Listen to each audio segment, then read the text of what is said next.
One wrong text message. That's all it takes to destroy everything you've worked for, or to change your life forever. Noah Parker stared at his phone screen on the CTA train, his daughter's dinner cooling in a bag beside him. He'd meant to text his best friend Tyler about his brilliant, untouchable boss. Instead, he sent it to her.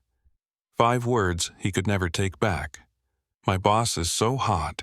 Now, he's standing in Ava Sterling's glass office 30 floors above Chicago, watching his reflection in the window and wondering if he'll have a job in the next 60 seconds. But here's what he doesn't know yet: this mistake won't end his career. It'll expose a conspiracy tear down a corrupt power structure and force 2 guarded people to choose between safety and the terrifying possibility of real love. This is the story of what happens when one catastrophic error becomes the most honest thing you've ever done. Drop a like and tell me where you're watching from. You're going to want to see how this unfolds. The door clicks shut behind him. That sound, that soft mechanical finality, feels like the last nail in a coffin he built himself with his own stupidity. Ava. Sterling doesn't look up from her laptop. The skyline behind her is all steel and glass, and March sunlight cutting through lingering winter clouds. Lake Michigan stretches gray and infinite beyond the towers. Her office smells like expensive coffee and the faint citrus of whatever perfume costs more than his rent. She's wearing navy. She always wears navy. Harper asked him about that once, and he'd laughed it off, but his daughter sees things adults pretend not to notice. "Close the door, Mr. Parker." Her voice is measured, not cold, just controlled in a way that makes him feel like a kid called to the principal's office, except the principal graduated summa cum laude from Wharton and turned around a failing media division in 18 months. He closes it, stands there with his hands in his pockets because he doesn't know what else to do with them. "About your message." She finally looks up. Her eyes are the kind of blue that probably looked soft once, maybe when she was younger, before she learned that softness gets you exactly nowhere in a boardroom full of men who think tradition means their opinion matters more than your expertise. "I'm so sorry. It was meant for Tyler, my friend, and I wasn't thinking. I was tired. Harper had just asked me something about homework, and I was juggling groceries, and the train was loud, and..." He's babbling. He knows he's babbling. He stops. A beat of silence. Outside, a helicopter passes. Inside, the heating system hums. "So, your friend Tyler is who you discussed my appearance with." Her tone gives nothing away. He can't tell if she's amused or furious or already mentally drafting the termination paperwork. Yeah. Once. That once, tonight. I mean, not regularly. I don't sit around objectifying you. You walked past my desk today, and you were wearing that scarf, the silk one, and Tyler had just sent me a meme about workplace crushes being the worst idea in human history, and I thought it was funny to prove his point, so Mr. Parker. He shuts up. Should I be flattered or concerned that a subordinate finds me attractive enough to text about? The question hangs there. He has no idea how to answer it honestly without making everything worse. "I don't know. At least that's true." She slides a folder across her desk. He doesn't move to take it. "They want me gone. The board. Not all of them, but enough. Conrad Blake and his generation, the ones who think media companies should still operate like it's 1987. They want someone who defers. Someone who doesn't push back when they suggest we court advertisers who traffic in conspiracy theories because the CPMs are good. They're looking for any excuse, any optics issue, any suggestion of impropriety. He finally understands. This isn't about him being inappropriate. It's about her being vulnerable. And a text like yours, if it got out, if someone wanted to make it a story about the young female CEO who can't maintain professional boundaries, she doesn't finish. She doesn't have to. "I'll resign, today. I'll say it's personal reasons, the family stuff, whatever you need. I won't make this harder for you." She almost smiles, almost. That's very noble. Also, very stupid. "We just landed preliminary interest from Highland Outdoor. You know Highland. Everyone knows Highland. Legacy brand, 130 years of making gear for people who actually climb mountains instead of just posting about it on Instagram. Their ads used to be iconic. Now they're getting crushed by startups with better social strategies and a quarter of the history. You've been on that account for 6 weeks, and you've done more to move the needle than the last 3 teams combined. Highland is specifically asking for you on the pitch. So here's what's going to happen. You're going to win Highland. Decisively. And I'm going to use that win to shut down every whisper that I can't run this company without letting personal drama interfere with business. You think I got here by running from complications? She leans back. Her expression is unreadable. I got here by being better than everyone expected and twice as careful. So we're going to be extremely aggressively professional. You report to me. You do brilliant work. I evaluate that work fairly, and we give them nothing. Understood? He nods. Good. Now get out of my office and go home to your daughter. I assume she's why you were carrying groceries on the CTA at 8 p.m. She is. Then she's lucky to have you. He turns to leave. His hand is on the door when she speaks again. And, Mr. Parker, for what it's worth, that scarf was a gift from my mother.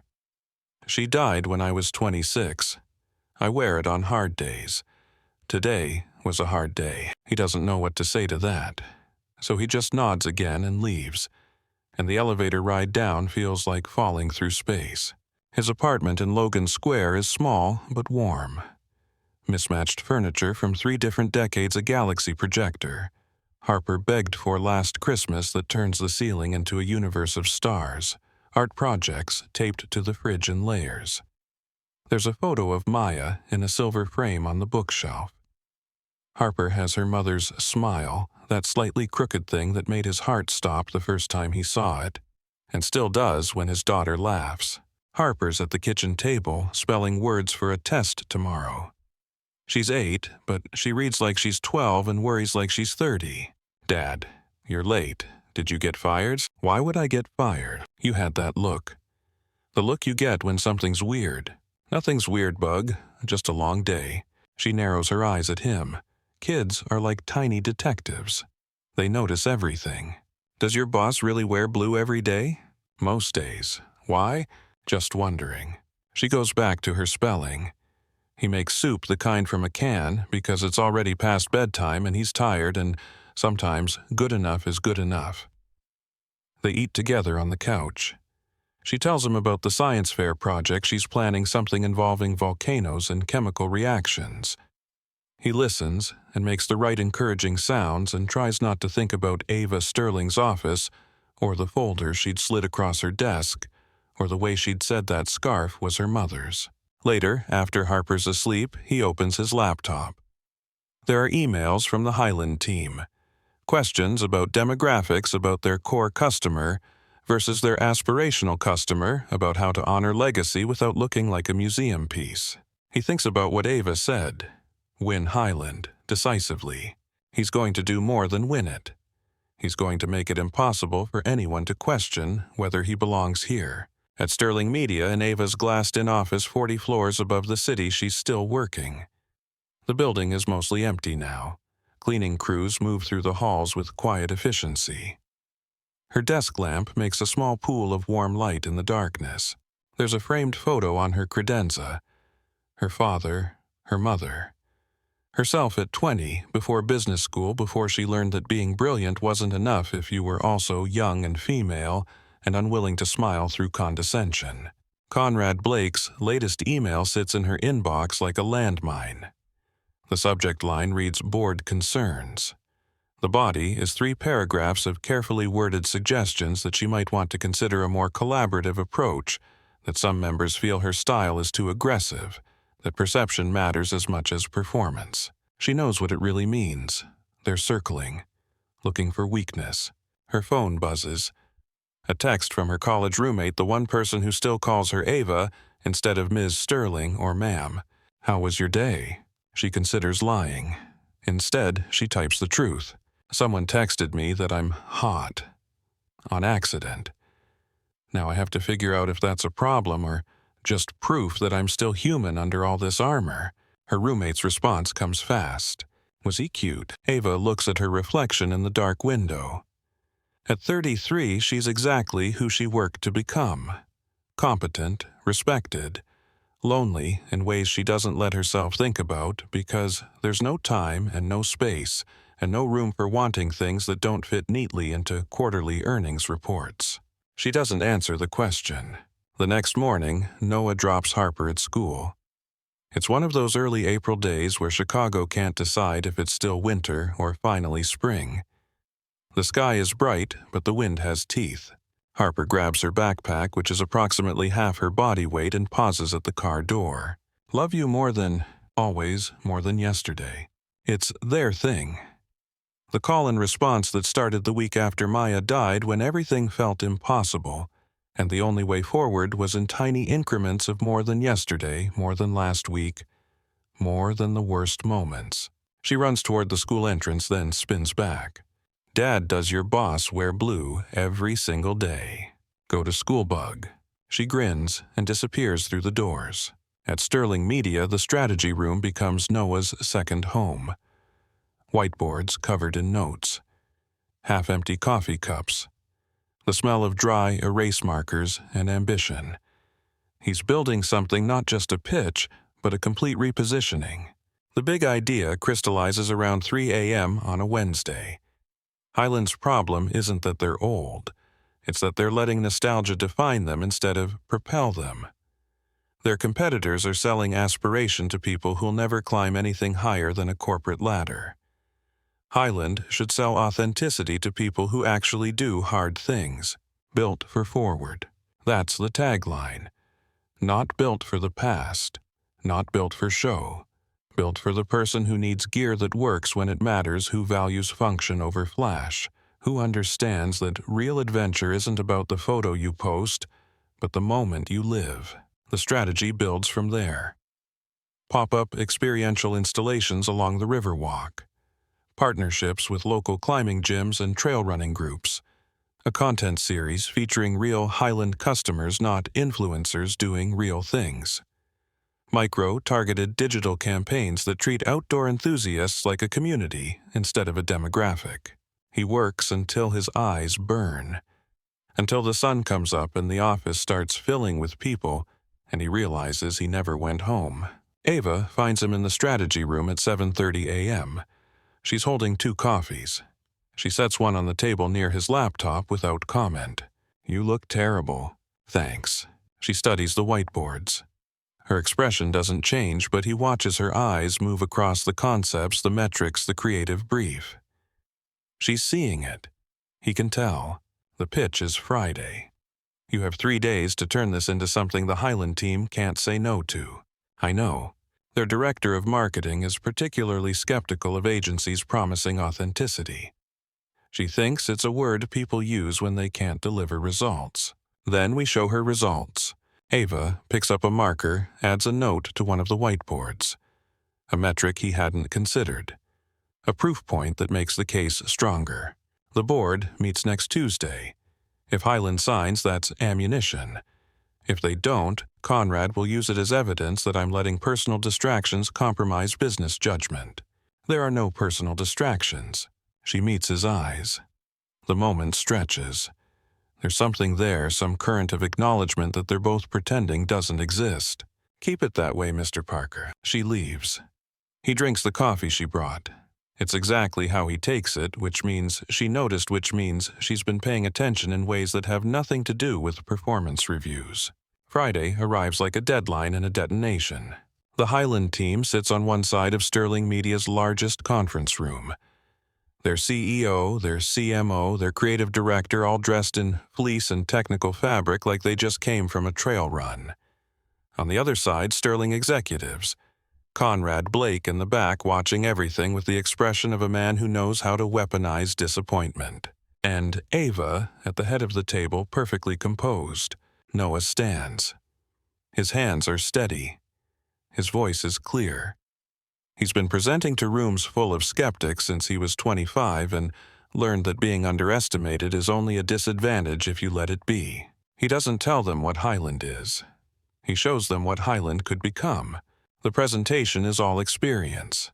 Video mock-ups of the Riverwalk installations, prototypes of the content series, hard data on engagement metrics, market share recovery, brand lift among core demographics without alienating their heritage customer base.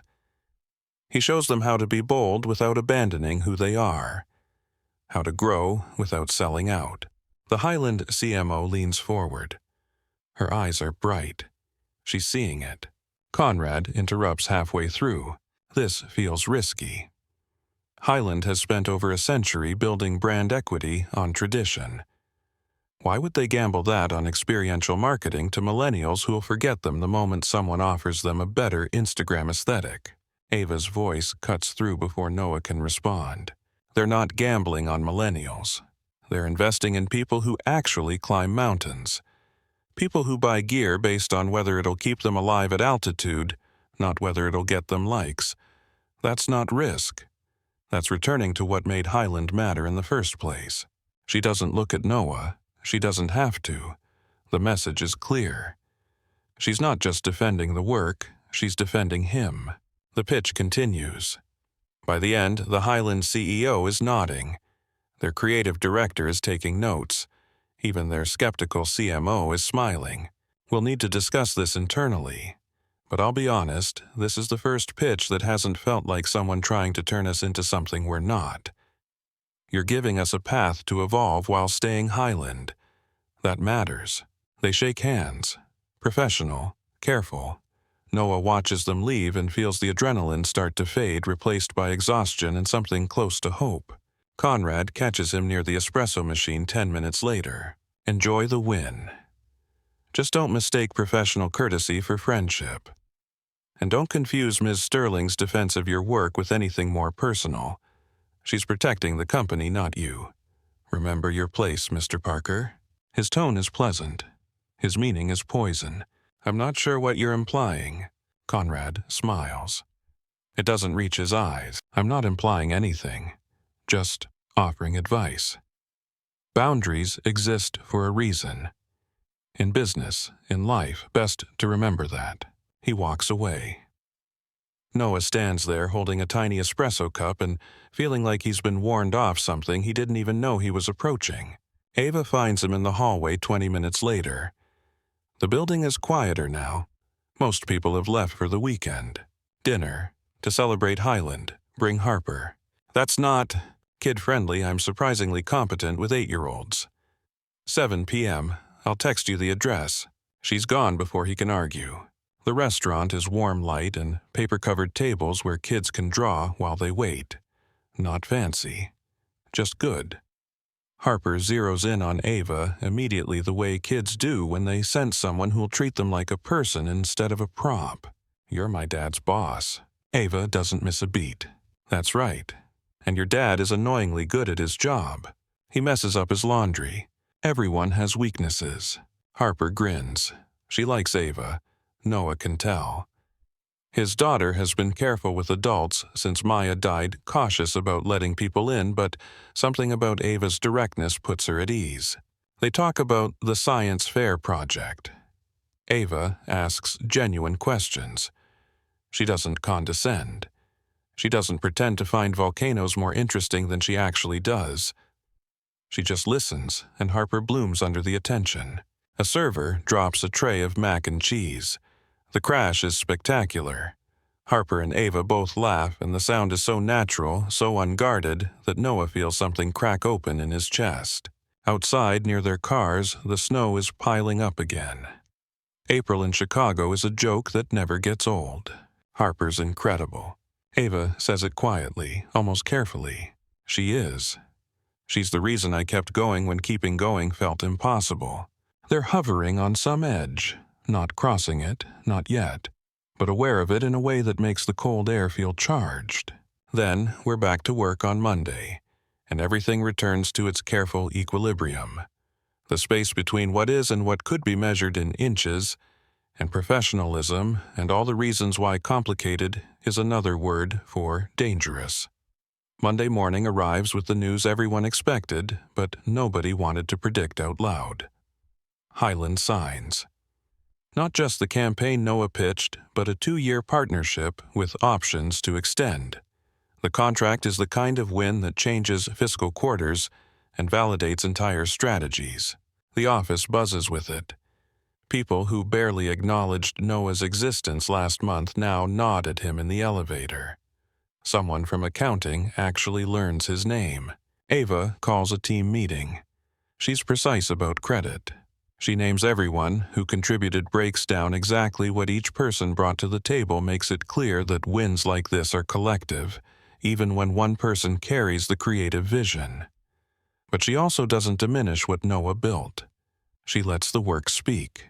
Conrad Blake is absent. His empty chair at the end of the conference table feels more present than if he'd actually shown up. Afterward, in the hallway outside the executive wing, a junior strategist stops Noah. "That was incredible. The Highland pitch. I've been here 4 years, and I've never seen Conrad look that uncomfortable during a win. Whatever you did, it matters. I just did the work." The strategist shakes her head. "No. You did work that makes it harder for them to ignore the rest of us. That's different." She walks away before he can ask what she means. That night, Noah stays late finishing documentation Highland requested. The building empties. Security makes rounds.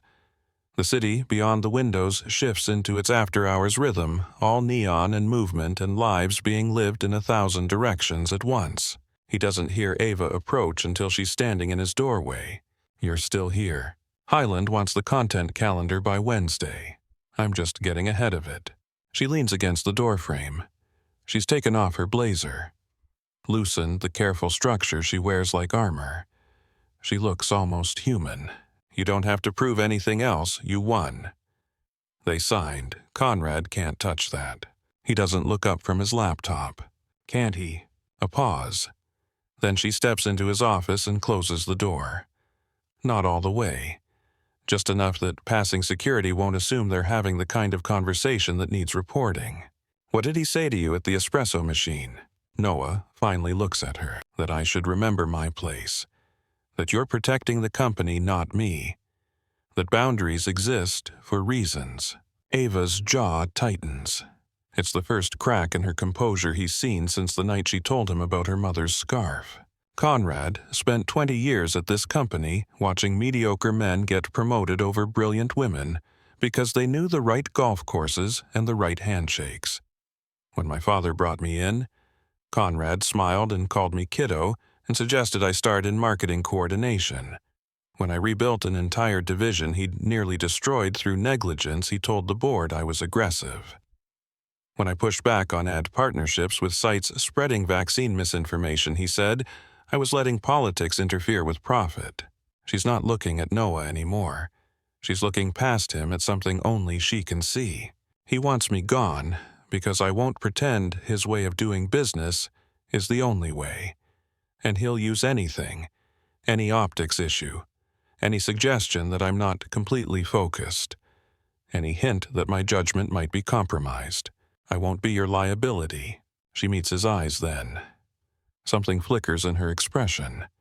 Anger or frustration, or maybe just exhaustion. "You think you're a liability? You just landed the biggest account this division has seen in 3 years. You made Conrad look irrelevant. That's not liability, that's a threat to everything he's built his identity on. Then why does it feel like we're both waiting for the other shoe to drop?" The question hangs between them. Outside, a siren wails past. Inside, the heating system clicks on, fills the silence with white noise. "Because we are." She says it so quietly he almost doesn't hear her. Then she straightens, pulls the armor back on like a coat she never gets to take off. "Go home, Noah. Your daughter needs you more than Highland needs that content calendar tonight." She leaves. He watches her walk down the hallway, heels clicking against polished floors, posture perfect even when nobody's watching. He doesn't go home. Not yet. Instead, he opens a new document and starts building out the Highland Creative Calendar in detail so complete that nobody can question whether he's earned his place here. The next 2 weeks are a study in professional distance. Ava treats him exactly like she treats everyone else.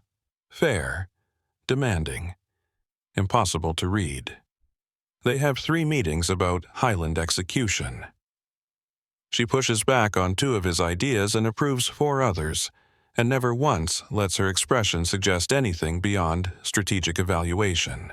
At night, alone in his apartment while Harper sleeps, Noah tells himself this is exactly what it should be. Professional, clean, uncomplicated. He's lying to himself and he knows it. Harper notices first, kids always do. They're making pancakes on a Saturday morning, the kind of slow, easy weekend ritual that feels like the opposite of his work week. Harper's mixing batter. He's slicing strawberries.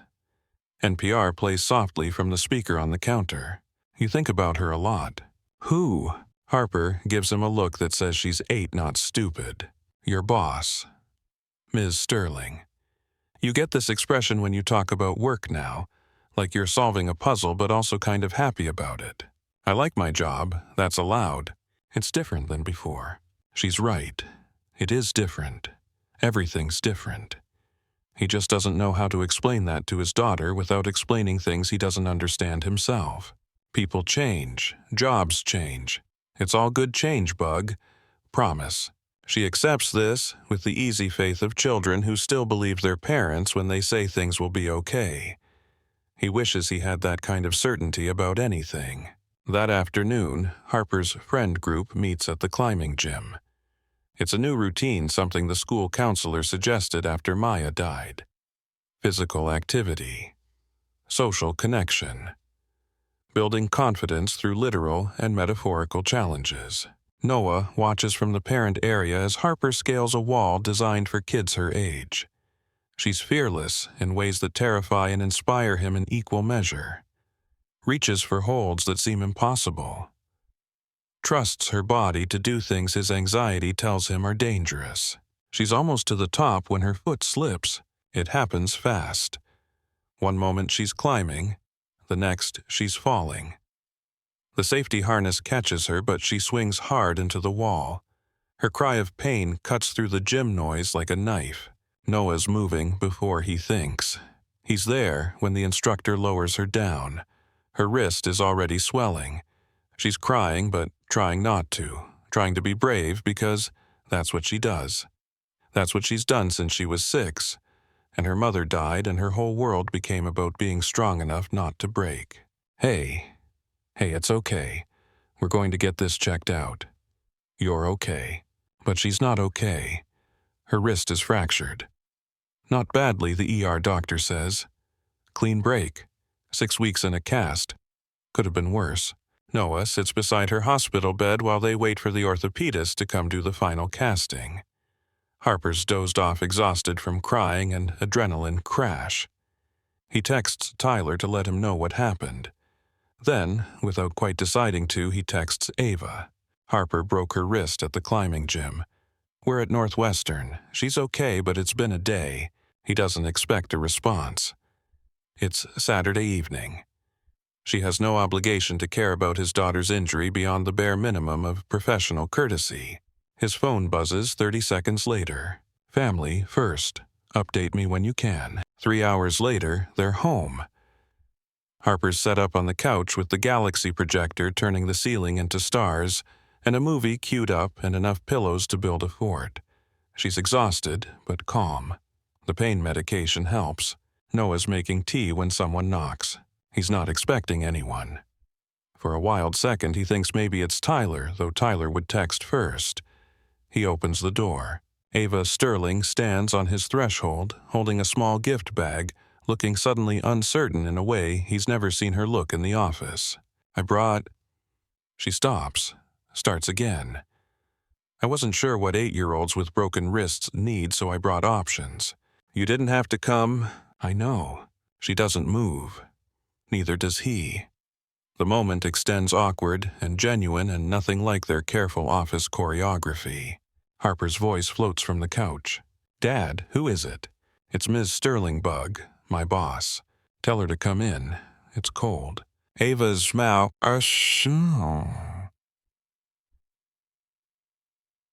quirks, almost a smile. Inside, she proves surprisingly competent with injured 8-year-olds. The gift bag contains a friendship bracelet kit designed for one-handed use, a book about women who climbed mountains, and a container of fancy hot chocolate mix with a note that says, "For brave adventurers." Harper's eyes go wide. "This is so cool. Thank you, Miss Sterling. Just Ava is fine, and you're welcome. I broke my collarbone falling off a horse when I was 9. I remember how much it sucked not being able to do normal things. You rode horses. My mother thought it would make me elegant. Mostly, it made me stubborn. I kept getting back on, even though I was terrified." Harper considers this with the seriousness of someone evaluating an important truth. "Did you stop being scared?" "No. I just decided being scared was less important than doing things I cared about." Noah watches this exchange from the kitchen doorway. Watches his daughter, who's been so careful with new people, open up like a flower finding sun. Watches Ava, who armors herself for boardrooms, be genuinely gentle with a hurt kid. Harper falls asleep 20 minutes later mid-sentence about her science fair volcano. Ava helps Noah arrange pillows so the injured wrist stays elevated. They move to the kitchen, keeping their voices low. "The tea's probably cold by now, but I can make more." She leans against his counter, the same counter where he's made 1,000 school lunches and late-night snacks and Sunday morning pancakes. Having her here in his actual life, instead of the cordoned-off professional space they usually occupy, feels surreal. "I'm okay. I should probably go. I just wanted to make sure Harper was all right. She's tough, tougher than she should have to be. She learned that from you." He doesn't know how to respond to that. So he just stands there holding a cold mug of tea, trying to find words for something that doesn't have a name yet. Ava straightens, reaches for her coat.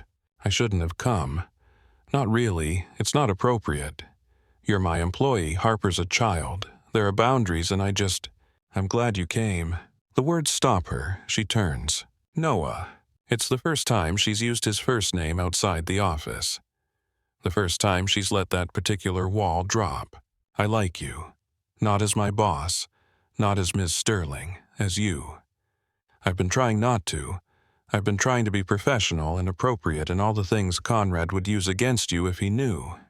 But I'm tired of pretending I don't notice when you drink your coffee black because you think milk is inefficient, or that you wear your mother's scarf on hard days, or that you actually listen when Harper talks about volcanoes instead of just making polite sounds." She's staring at him.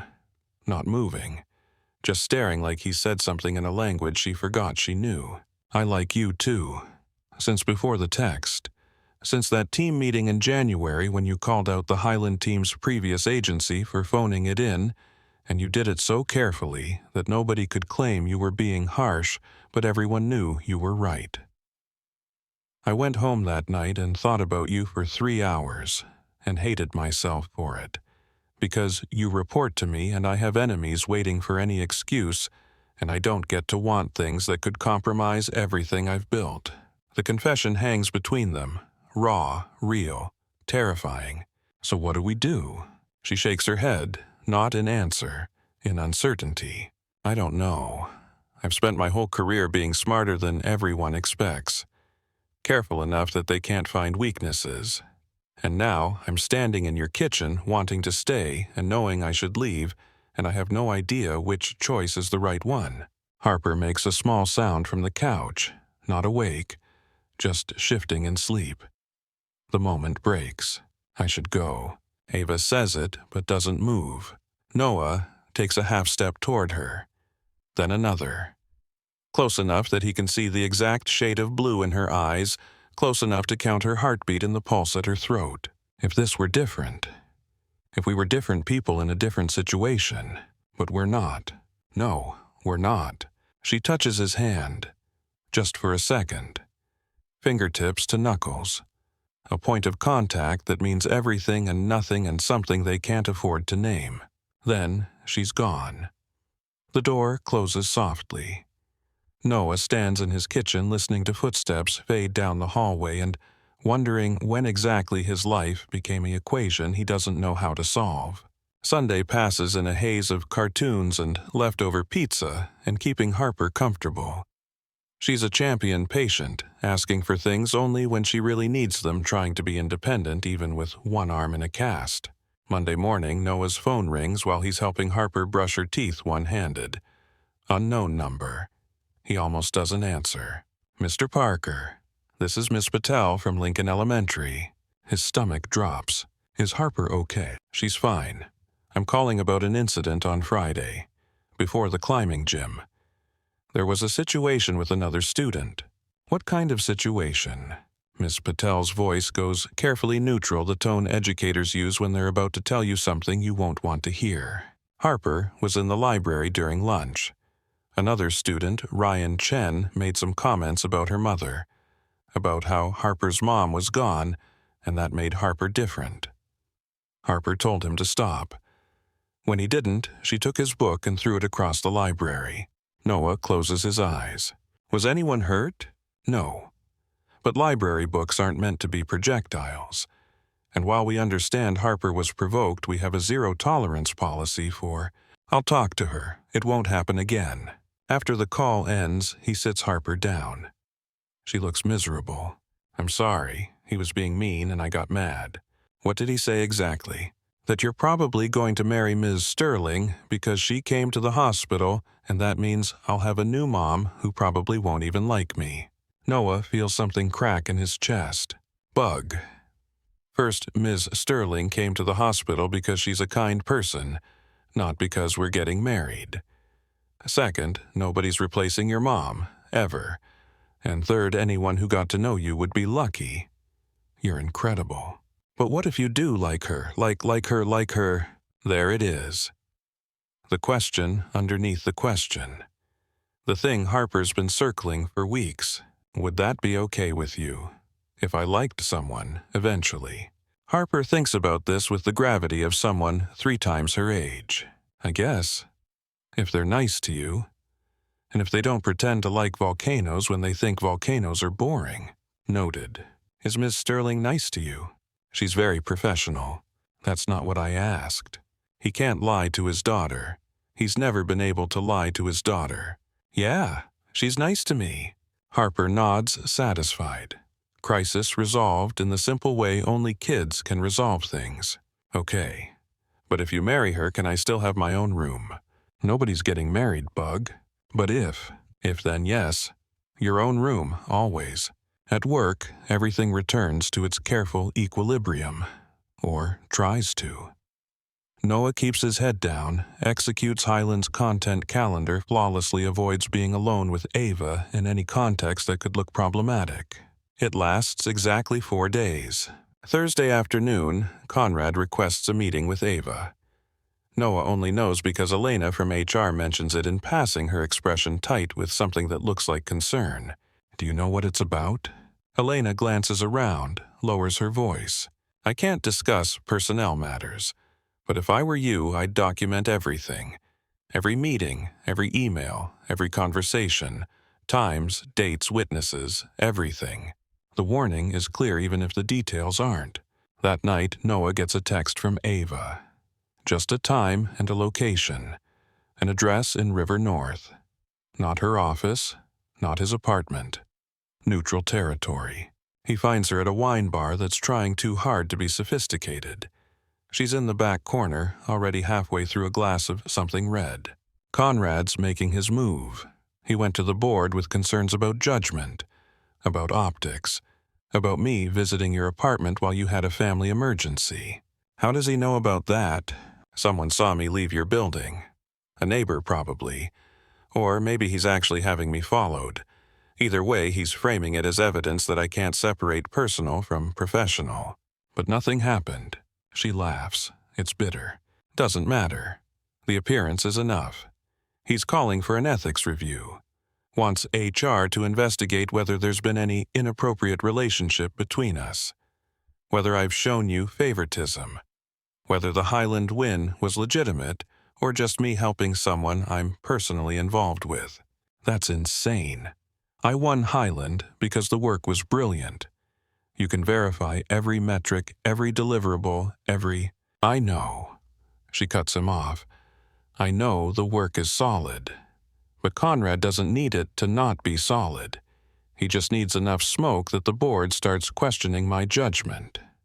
And if they're questioning my judgment, they're questioning whether I should be running this division. So we tell them the truth, that you came to check on an injured child, that it was kind, not inappropriate, that there's nothing between us. He watches her face as he says it, watches something flicker and die. Is there nothing between us? The question lands like a punch. You know there is. Then we have a problem, because if we admit that even if nothing's happened, Conrad wins. And if we lie and he finds any proof otherwise, he still wins. We're trapped either way. Noah reaches across the table, takes her hand. Public space. Witnesses. Proof of exactly what Conrad wants to find. Then we stop being trapped. We do this right. We go to HR ourselves. We disclose. We follow whatever protocols exist. We take away his ammunition by being completely transparent. And if they make you transfer, if they decide the optics are too messy and one of us has to go, he squeezes her hand. Then I go. Highland's secured, you're safe. That matters more. She pulls away, not angry, just sad. You'd give up everything you've built here. I'd give it up for something real. I'm tired of choosing safety over truth. Outside Chicago does what it does.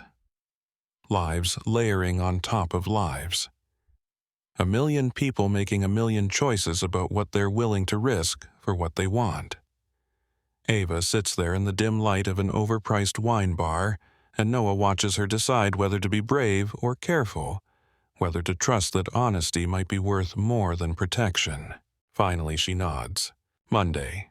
We meet with Elena. We tell her everything. We let the process happen. Monday. They sit there a little longer. Not touching. Not talking. Just existing in the same space, two people who found each other through chaos and are choosing not to look away, even when looking away would be simpler. When they leave, they walk to their cars separately. Professional distance. But Noah carries the weight of her decision like a promise, and for the first time in months, he feels like maybe the truth is worth whatever it costs. The weekend stretches long and strange. Noah takes Harper to her follow-up appointment Saturday morning. The orthopedist says everything looks good, the bone is setting properly. She'll be back to climbing in 6 weeks if she's careful. On the drive home, Harper's quiet, processing something. Dad, do you think Ms. Sterling really likes volcanoes, or was she just being nice? Why does it matter? Because if she was just being nice, that's okay. But if she actually thinks they're cool, that's better. Like you can tell when grown-ups are faking it. I think she genuinely found your volcano interesting. She asked real questions, not parent questions. Harper nods satisfied. Then after a beat, Ryan Chen said his mom said that lady bosses are mean because they have to be or nobody respects them. Is Ms. Sterling mean? No, she's demanding. That's different. She expects people to do their best work because she does her best work. That's not mean. That's having standards. Is she your friend? The question lands heavier than it should. Noah keeps his eyes on the road, on the gray sprawl of Chicago pushing past the windows. I don't know what we are yet. We're figuring it out. That's honest enough that Harper accepts it. Sunday, Noah cleans. Obsessively. Like if he scrubs the kitchen counters hard enough, he can organize his thoughts the same way. Harper watches cartoons with her cast propped on pillows, occasionally calling out commentary about characters making poor decisions. His phone buzzes. Ava. Talk to Elena. She's clear on what Monday means. Full disclosure. Conflict of interest protocols. Possible reassignment. Are you sure? He types back immediately. I'm sure, you. 3 dots appear. Disappear. Appear again. Terrified, but yes. He stares at that word. Terrified. Ava Sterling, who rebuilt an entire division and stared down board members twice her age and never let anyone see her flinch, is terrified. Me too. But we do it anyway. Her response is just a single word. Monday. That night, after Harper's asleep, Noah opens his laptop and does what Elena suggested. Documentation. He creates a timeline of every significant interaction with Ava since the mistyped text. Dates, times, witnesses present, work product. The Highland pitch materials with version history showing exactly how much came from him versus collaborative input. Email chains proving that his ideas were challenged and refined, not rubber-stamped. He documents the night Ava came to his apartment, the exact time she arrived, the fact that Harper was there the entire time, the gift bag's contents, the length of her visit. Nothing happened, but if Conrad's painting a picture of impropriety, Noah wants the frame to be accurate. He finds the email chain from 3 weeks ago, back when Highland first flagged concerns about one of their vendors' data security practices. Noah had forwarded it immediately to Sterling's IT department with a note, "This feels off. Can someone verify their protocols?"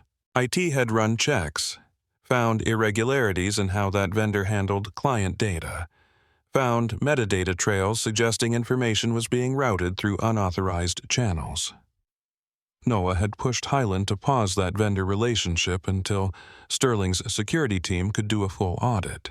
Highland had been grateful, impressed by the diligence. But now, looking at the metadata timestamps, Noah sees something else. The IP address on those irregular data routes. It traces back to a consulting firm. Blake Strategic Advisors, Conrad's consulting firm. Noah's stomach drops. He opens a new folder, starts pulling together every piece of evidence. Email headers, routing information, the security team's preliminary report.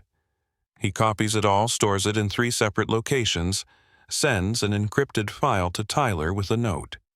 "If anything happens, this matters." Then he emails Elena Ruiz with a subject line that feels like jumping off a cliff. Compliance concern requires immediate attention. Monday morning arrives cold and bright. Noah drops Harper at school. She waves with her good hand cast already covered in signatures and doodles from her friends. She's resilient in ways that humble him. The Sterling Media Building looks the same as always. Glass and steel and ambition reaching toward a sky that couldn't care less. But walking through those doors feels different now, like crossing into territory where the rules are about to change. Elena's office is a glass cube on the 14th floor. She's there at 8 a.m. sharp, already reviewing documents. She looks up when Noah knocks. "Come in, close the door." Ava's on her way up. Noah sits. The chair is designed to be uncomfortable, probably on purpose. 5 minutes later, Ava arrives. She's in charcoal gray today, not navy. Her armor still immaculate, but somehow she looks smaller than usual. Vulnerable in a way he's only seen once before in his kitchen, with the tea going cold and truth hanging between them. Elena doesn't waste time. "I'm going to record this meeting. You both have the right to have legal representation present if you choose. Do you want to wait for counsel?" Ava and Noah exchange a look. He shakes his head fractionally. So does she. "We don't need lawyers. We just need to do this right." Elena presses record on a small device. States the date, time, participants. "Miss Sterling, Mr. Parker, you requested this meeting to disclose a potential conflict of interest. Go ahead." Ava sits forward. Her hands are folded on her lap, knuckles white. "Noah Parker and I have developed personal feelings for each other. Nothing physical has occurred. No romantic relationship exists yet. But there is attraction, and there is emotional connection, and we both recognize that this creates a potential conflict given our reporting structure. We're here to disclose that reality and follow whatever protocols the company requires to manage it appropriately." Elena writes notes in careful shorthand. Her expression gives nothing away. "Mr. Parker, do you agree with that characterization?" "Yes, completely." "Walk me through the timeline. When did these feelings develop?" Noah takes a breath. "For me, it started before the text message incident. I noticed her, respected her work, found myself thinking about her outside office hours. The text was an accident, but it was an accident that happened because the feelings were already there. And for you, Miss Sterling," Ava's voice is steady but quiet, "similarly. January, maybe earlier. I noticed the quality of his thinking, the way he approached problems. Then I noticed him. As a person, not just an employee. I've been trying to manage those feelings professionally. Keep appropriate distance. Treat him exactly like everyone else. But the feelings didn't disappear just because I wanted them to. Elena makes more notes. Has there been any favoritism in work assignments, compensation, or performance evaluation? No. Noah's work on Highland was merit-based. I challenged him harder than most people because I knew any perception of favoritism would be weaponized. The work speaks for itself. Mr. Parker, do you feel you've been treated fairly? Any pressure, implicit or explicit, to reciprocate personal interest? Noah almost laughs. If anything, she's held me to a higher standard. I've had to prove myself constantly. There's been no pressure, no inappropriate requests, nothing that crosses professional boundaries. We've been aggressively, almost painfully professional. Elena sits back. You're aware that Conrad Blake has raised concerns about your relationship. Ava's jaw tightens. We are. That's why we're here. To take away his ammunition by being completely transparent. And you're both prepared for the consequences of this disclosure. Potential reassignment. Restructured reporting lines, increased scrutiny. They answer in unison. Yes. Elena stops the recording. Slides 2 identical packets across her desk. These are conflict of interest management agreements. If you want to pursue a personal relationship, here's what happens. Mr. Parker, you'll be reassigned immediately to report to Senior Vice President Marcus Chen in our broadcast division. Different floor, different projects, zero overlap with Ms. Sterling's direct authority. Ms. Sterling, you'll recuse yourself from any decisions affecting Mr. Parker's compensation, performance reviews, or advancement. There will be quarterly check-ins with HR. Any complaints from either of you or from colleagues will trigger immediate review. If the relationship ends, there's a mandatory cooling-off period before you can work on the same projects again. And if there's any retaliation perceived or actual, the consequences will be severe. She pauses, making sure they're absorbing this. This is manageable, but it's permanent record territory. It will follow you both. Some people will judge you for it. Some will assume impropriety no matter how clean the documentation is. You need to be absolutely certain this is worth the professional cost. Noah looks at Ava. She looks at him. Something passes between them, wordless and clear. It's worth it. Ava says it first. Noah nods. It's worth it. They sign the forms. Elena witnesses. It feels weirdly ceremonial, like they're committing to something much bigger than HR paperwork. Now, about the compliance concern you flagged in your email. Elena pulls up Noah's message on her screen. You found metadata irregularities suggesting information leakage through Conrad Blake's consulting firm. Noah leans forward. Highland flagged a vendor 3 weeks ago. Suspicious data handling. I asked a T to investigate. They found routing patterns that didn't make sense. Information about Sterling's Highland strategy was being forwarded to external addresses. The IP traces led to Blake's strategic advisors. Elena's expression sharpens. Do you have proof? He hands over a flash drive. Email headers. Routing logs. Security team reports. Timestamps. Everything I'd pulled before I'm guessing someone told them to stop looking. She plugs in the drive. Scrolls through files. Her mouth becomes a thin line. This is industrial espionage. Potentially criminal. Why didn't you come forward sooner? I came forward the day I found it, 3 weeks ago. It ran the initial investigation. But then the inquiry got shut down. I'm guessing Conrad got wind of it and used board connections to bury the investigation. Elena closes her laptop, looks at both of them. Here's what's going to happen. I'm taking this to our general counsel immediately. They'll bring in outside IT forensics to verify. If what you're alleging is accurate, Conrad, Blake will be removed pending investigation. But, she pauses for emphasis, this will get ugly. Conrad has allies on the board. They'll fight. They'll try to discredit both of you. They'll claim this is retaliation for his concerns about your relationship. They'll make it about you two instead of about his misconduct. Are you prepared for that? Ava doesn't hesitate. Yes, I'm tired of playing defense.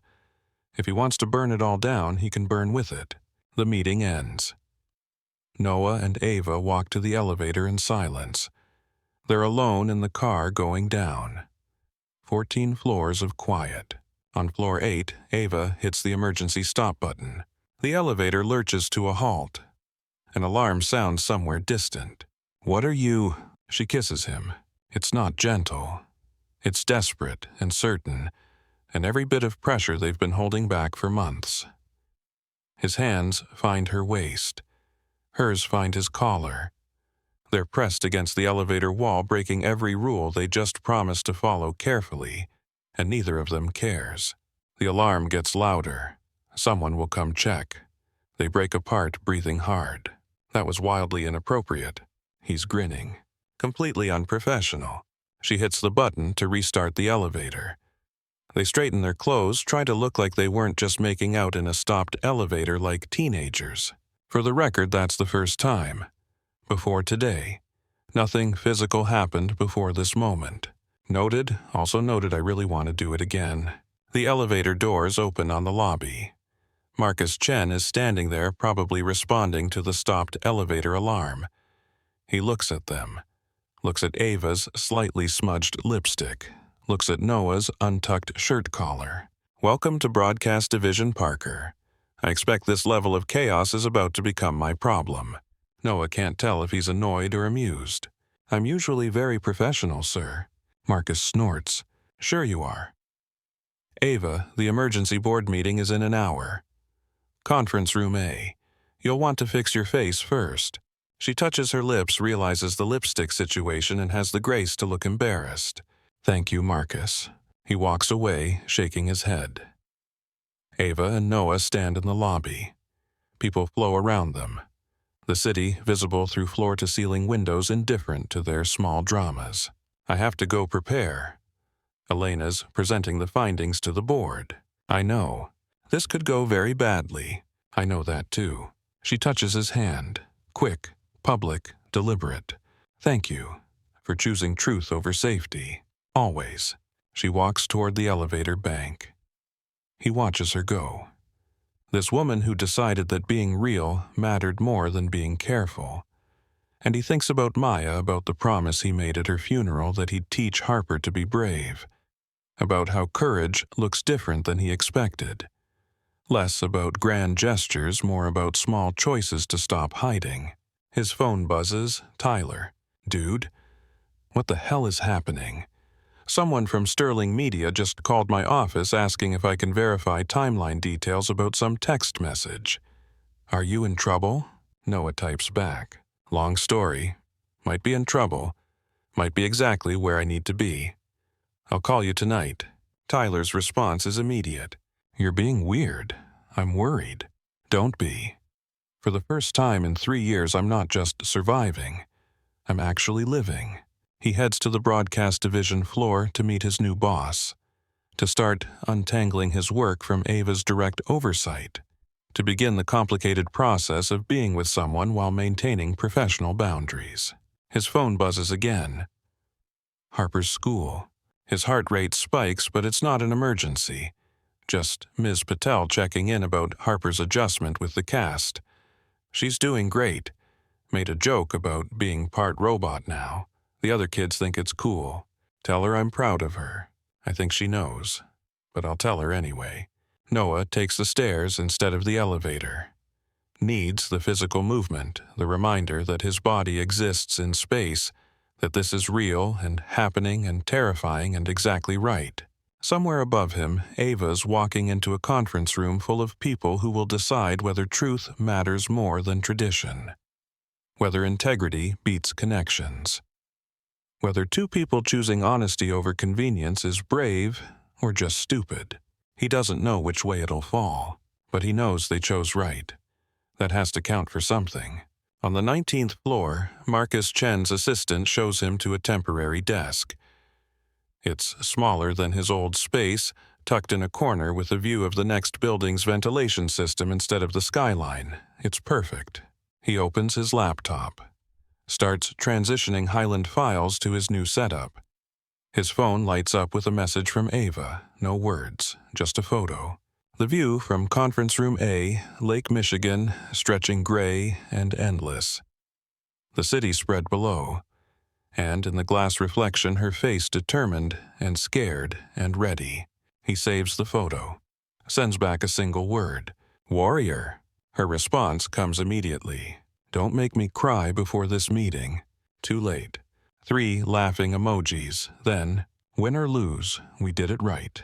Yeah, we did. He watches the time tick toward 10 a.m., the hour when the board convenes, when Elena presents evidence, when everything changes.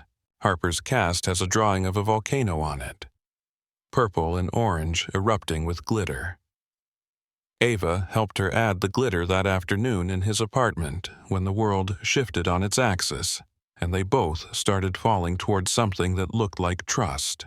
He thinks about that volcano, about pressure building under the surface, about eruptions that destroy and create simultaneously, about how sometimes the bravest thing you can do is let the pressure out before it tears you apart from the inside. His desk phone rings. Marcus. Parker. Board meeting starting. Elena says you might want to be available in case they have questions about the IT evidence. Should I come up? No. Stay put. If they need you, I'll call. Meanwhile, here's your first broadcast assignment. He rattles off details about a streaming partnership pitch. Noah takes notes, focuses on work, on doing his job well regardless of what's happening 40 floors above him. That's how you survive uncertainty. You do the next right thing, then the next, then the next. An hour passes, then 2. Noah's deep in strategy documents when his phone finally buzzes. Ava. Conference room cleared. Conrad's being escorted out by security. Emergency vote removed him from the board pending investigation. I'm confirmed as CEO with a mandate to restructure governance. We won. Noah stares at the message, reads it 3 times to make sure it's real. You won. You did this. We did this. Meet me tonight after you put Harper to bed. We should probably talk about what happens next. Her place or mine, neutral territory. That wine bar. 30. It's a date. He can almost hear her smile through the text. First official date. Finally. Finally. He leans back in his terrible desk chair, with its view of ventilation systems, and feels something uncomplicated self in his chest. It's not relief, exactly. More like recognition. That sometimes the right choice is the hard one. That sometimes you have to risk everything to find out what you're actually made of. His phone rings. Harper's school again. This time it's Harper herself calling from the office phone. Dad. Ryan Chen apologized. He said his mom told him what he said was mean and he should say sorry. So he did.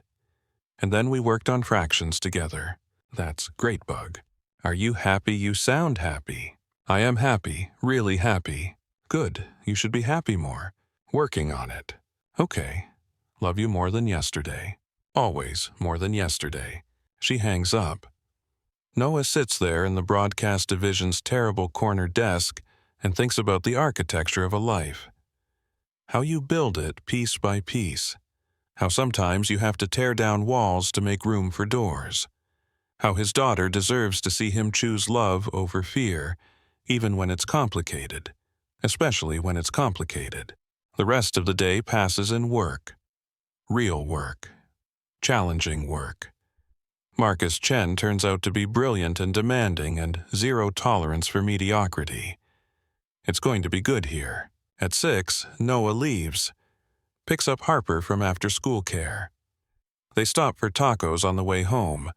She tells him about fractions and friendship and how her cast makes her arm feel like it belongs to someone else. At 7, after Harper's in bed with her galaxy ceiling and her chapter book and strict instructions not to stay up past 8, Noah changes shirts 3 times before giving up and wearing the blue one. The one Ava once said made him look approachable. He arrives at the wine bar at 7:25. Ava's already there, same back corner table, but this time she's smiling. Really smiling. The kind of smile that transforms her face from beautiful to radiant. He slides into the seat across from her. So, CEO. So, broadcast division. They just look at each other for a moment. The weight of the day settling. The reality of what they chose sinking in. A server appears. They order wine without looking at the menu. Red for her. Pale ale for him because he's never been a wine person and he's done pretending. Conrad's legal team is already making noise, calling it a witch hunt, claiming the IT evidence was manipulated. But the board's forensics firm verified everything. The data doesn't lie. He was selling Sterling's strategy to competitors, probably for years. Ava's voice is steady, but he can see the toll it took. The hours in that conference room. The fight. How did the board take the disclosure about us? She almost laughs. Mixed. Some thought it was admirable that we came forward. Some thought we were idiots for not just keeping it quiet. Marcus told them that if workplace romances were fireable offenses, half the executive team would be unemployed. That helped. Marcus is good people. He is. And he's going to work you into the ground. Fair warning. Looking forward to it. They sit in comfortable silence. The wine bar fills up around them. Monday night crowd. People unwinding from their own dramas. Noah watches Ava relax incrementally, the armor coming off piece by piece. What happens now? She considers the question. Now we do the boring work. I restructure governance. You build broadcast partnerships. We have quarterly meetings with HR where they verify we're following protocols. We deal with gossip and speculation and people who think we're either brave or stupid. And she pauses, reaches across the table, takes his hand. We figure out how to be us, whatever that looks like, without the secrecy, without the fear. Just two people who chose each other and are willing to do the hard work of making that choice matter. He threads his fingers through hers. I'm good at hard work. I noticed. They talk for hours. About Harper and the science fair. About Ava's mother and the scarf and how grief doesn't disappear, it just becomes part of your architecture. About Maya and how loving her doesn't mean Noah can't love again. About the fear of being seen and the bigger fear of staying invisible forever. At 10, they walk to their cars. Separate parking garages, separate directions home. But before they split up in the cold Chicago night with the city humming around them, Ava pulls him close. Thank you for being brave enough to text the wrong person. Best mistake I ever made. She kisses him. Softer this time. Less desperation, more certainty.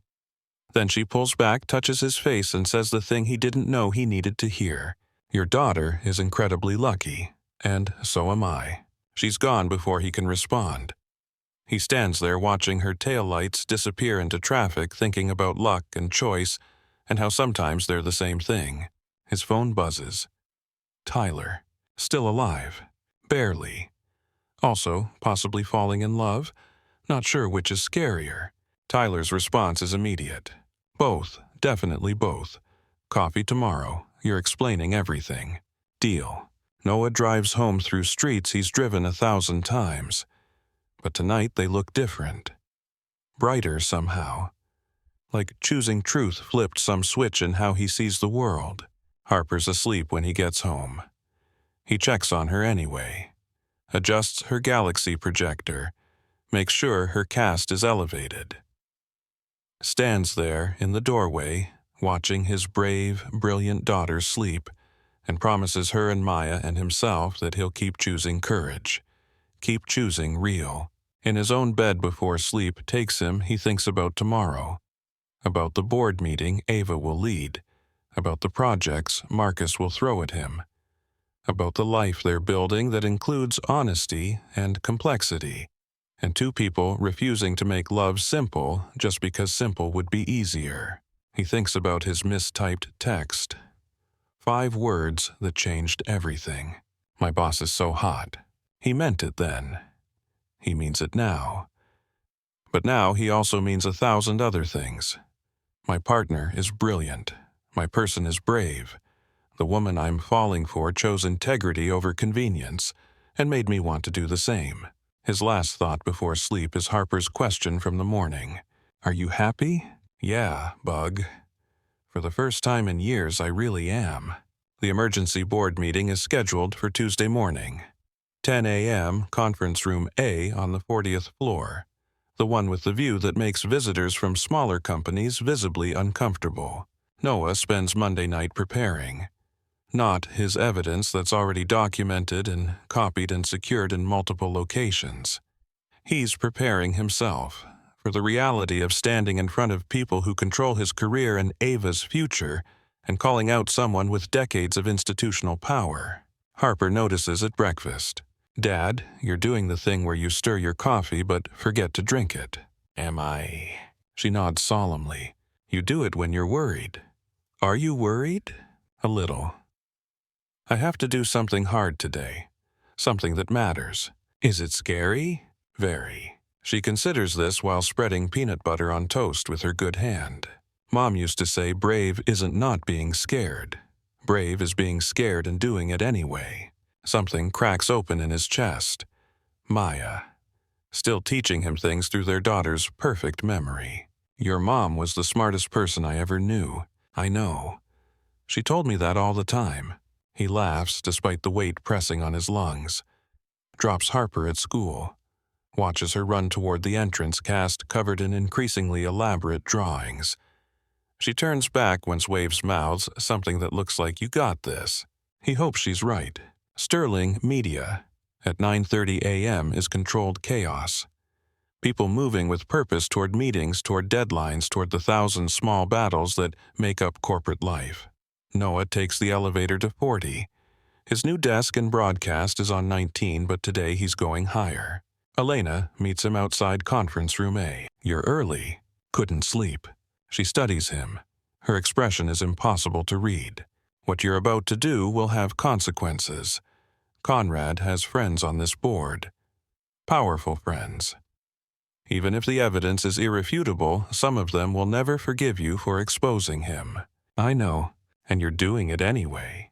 He thinks about Harper's cast, about Ava's scarf, about choosing truth over safety. I'm doing it anyway. Elena nods once, sharp, approving. Good. The board convenes at 10. You'll be called in to present evidence at approximately 10:30. Ava will be there, so will Conrad. This is not going to be comfortable. Comfortable stopped being the goal a while ago. She almost smiles. Then you're ready. The hallway outside conference room A fills gradually. Board members arriving. Older men, mostly a few women all dressed in the kind of expensive casualness that costs more than most people's rent. They nod to each other, make small talk about markets and portfolios and grandchildren in private schools. Conrad arrives at 9:55. He's wearing confidence like armor. Sees Noah standing near the wall and smiles. It doesn't reach his eyes. Mr. Parker, I'm surprised to see you here. Shouldn't you be working on whatever projects Marcus has assigned you in your new position? I'm here because the board requested my presence. Conrad's smile sharpens. Ah, yes. The evidence. How convenient that you discovered information that discredits me right when Ms. Sterling needed a defense against concerns about her judgment. Almost suspicious, really. The evidence has timestamps. The IT forensics firm the board hired verified everything independently. The data doesn't care about convenience. We'll see what the board thinks. He walks into the conference room. The door closes behind him. Ava arrives last. She's in navy again. Her mother's scarf tucked into the collar of her blazer, visible just at the edges. She sees Noah, and something passes between them. Not quite a smile. More like mutual recognition of the cliff they're about to jump off together. Ready. Her voice is low enough that only he hears it. No, you? Terrified. But that's never stopped me before. She straightens her shoulders.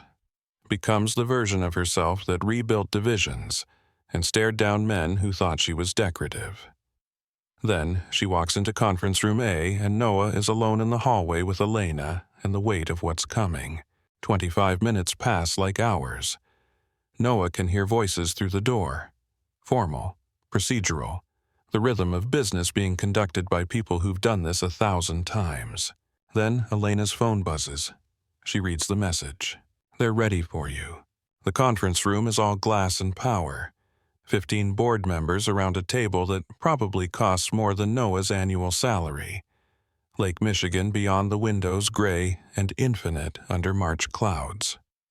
Conrad sitting at one end looking calm. Ava at the other end looking composed, but Noah can see the tension in her jaw. Mr. Parker, thank you for joining us. The chairman is a woman in her 60s, silver hair, steel eyes. Margaret Chen. Marcus's mother, though they share only the last name and a reputation for cutting through nonsense. You've presented evidence suggesting board member Conrad Blake engaged in unauthorized disclosure of confidential company strategy. This is an extremely serious allegation. Walk us through your findings. Noah pulls out the tablet he prepared, connects it to the room's display system. The screen fills with email headers, routing logs, timestamps. 3 weeks ago, Highland Outdoor flagged concerns about a vendor they were considering for digital asset management.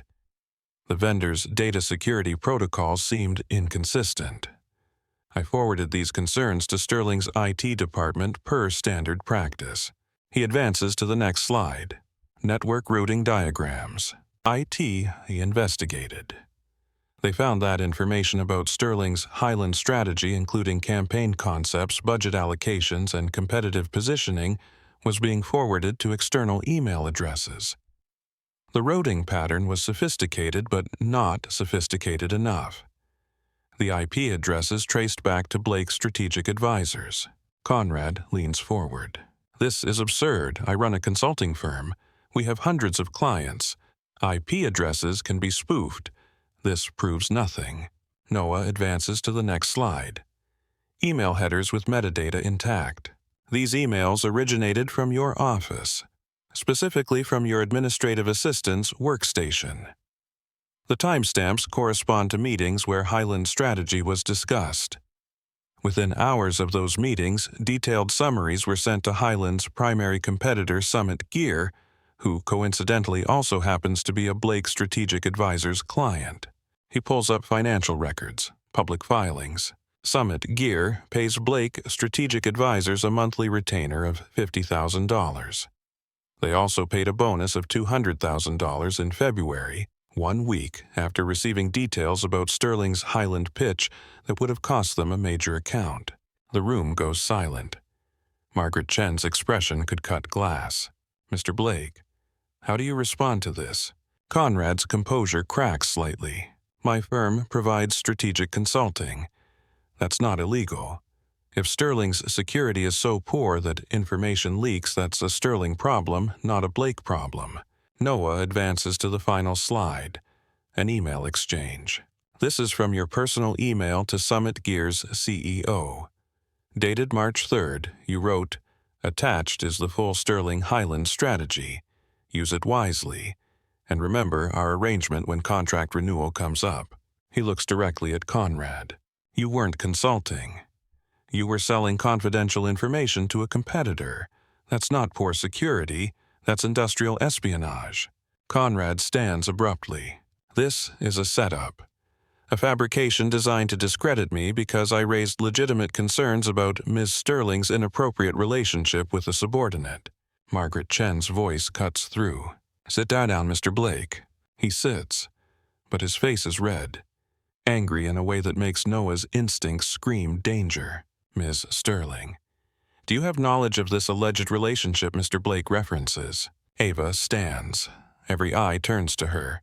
Yes, Noah Parker and I have developed personal feelings for each other. We disclosed this to HR yesterday morning. We've signed conflict of interest management agreements. Mr. Parker has been reassigned to eliminate any reporting relationship between us. Everything is documented and compliant with company policy. One of the older board members, someone Noah vaguely recognizes from company newsletters, speaks up. Nevertheless, the optics are concerning. A CEO and a mid-level employee. How do we know favoritism didn't influence the Highland account? Noah stands before Ava can respond. Because the work speaks for itself. Every deliverable is documented. Every strategy session had multiple participants. Highland chose Sterling because the pitch was excellent, and you can verify that with Highland directly. They specifically praised the strategic thinking and authentic approach. That came from collaborative work, not favoritism. He pulls up another document. Performance metrics. Here are my performance reviews for the past 3 years. Consistently strong. Before I ever met Ms. Sterling, before I transferred to this division, I earned my place here. What happened between us is separate from that. Conrad laughs. It's bitter and mean. How convenient. You just happen to have all this documentation ready. You just happen to discover my supposed wrongdoing right when you need leverage. And we're supposed to believe this is all coincidence. It's not coincidence. Noah's voice is steady. You came after Ava because she wouldn't defer to you. Because she made decisions based on what was right instead of what was traditional. You used my relationship with her as ammunition. So I looked closer at why you cared so much about discrediting her. And I found this. He gestures to the screen. You weren't protecting the company. You were protecting yourself. Because if Ava succeeded, if she proved that Sterling could grow without your old boys network approach, you became obsolete. And worse, she might actually look into your consulting arrangements and discover what you'd been doing. Margaret Chen holds up a hand. Enough. We've heard sufficient testimony. Mr. Parker, Ms. Sterling, please wait outside while the board deliberates. Ava and Noah file out. The door closes behind them. They're alone in the hallway except for Elena, who stationed herself near the elevator bank like a guard. Ava leans against the wall. For the first time since Noah's known her, she looks exhausted. That was either brilliant or career suicide, possibly both. He stands next to her, not touching, not yet, but close enough that he can feel her breathing. Worth it either way. You keep saying that, like you actually believe it. I do believe it. Conrad was destroying things because he could, because nobody stood up to him. If we'd stayed quiet, he'd still be here doing damage. At least now there's a chance. She turns to look at him. Really look at him. Like she's seeing something she didn't expect. How are you not angry? You just risked everything. Your career, your reputation. For a company that might not even protect you. I didn't do it for the company. I did it for you. And for Harper. Because I want her to grow up seeing that sometimes you have to fight even when it's scary. Even when you might lose, especially then. Something shifts in Ava's expression, like a wall coming down brick by brick. I don't deserve you. That's not how this works. We deserve each other, both our strengths and our complicated, messy realities. The conference room door opens. Elena straightens. Margaret Chen steps out alone. The board has reached a preliminary decision. Mr. Blake is being removed from the board, effective immediately pending a full investigation. Security will escort him from the building. If the investigation confirms what was presented today, we'll be referring this to law enforcement for potential prosecution. She looks at Ava. Ms. Sterling, you're confirmed as CEO. The board recognizes that your disclosure regarding Mr. Parker was appropriate and handled correctly.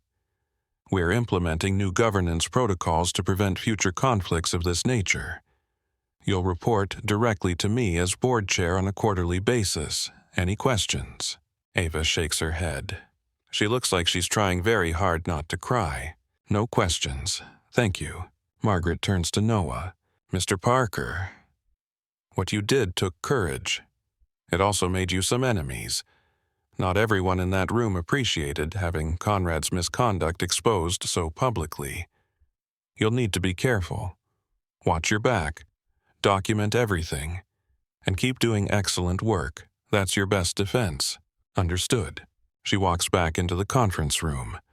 Through the glass walls, Noah can see security approaching Conrad. His face is purple with rage. He's arguing, but they're not listening. Within minutes, he's being escorted toward the elevator, 2 security personnel on either side. As he passes Noah and Ava in the hallway, he stops.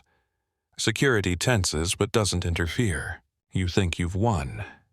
Both of you. But this isn't over. I have lawyers. I have friends. I'll make sure everyone knows exactly what kind of people you are, how you manipulated the system, how you destroyed a man's reputation for your own selfish. That's enough, Mr. Blake. Elena's voice is sharp. She steps between them. You're no longer a board member. You're currently under investigation. I strongly suggest you contact your attorney and stop speaking. Conrad looks at Ava one last time. There's something broken in his expression, like he genuinely believed he was protecting something valuable and can't understand why everyone's against him. This company was built on tradition, on relationships, on knowing how things work. You'll destroy it with your idealism, both of you. Then he's gone. Elevator doors closing. Security taking him down to ground level where more security waits to collect his building access cards, his laptop, everything that marked him as part of Sterling Media. The hallway is very quiet. Ava turns to Elena. What happens now? Elena pulls out her tablet. Now, you two come with me.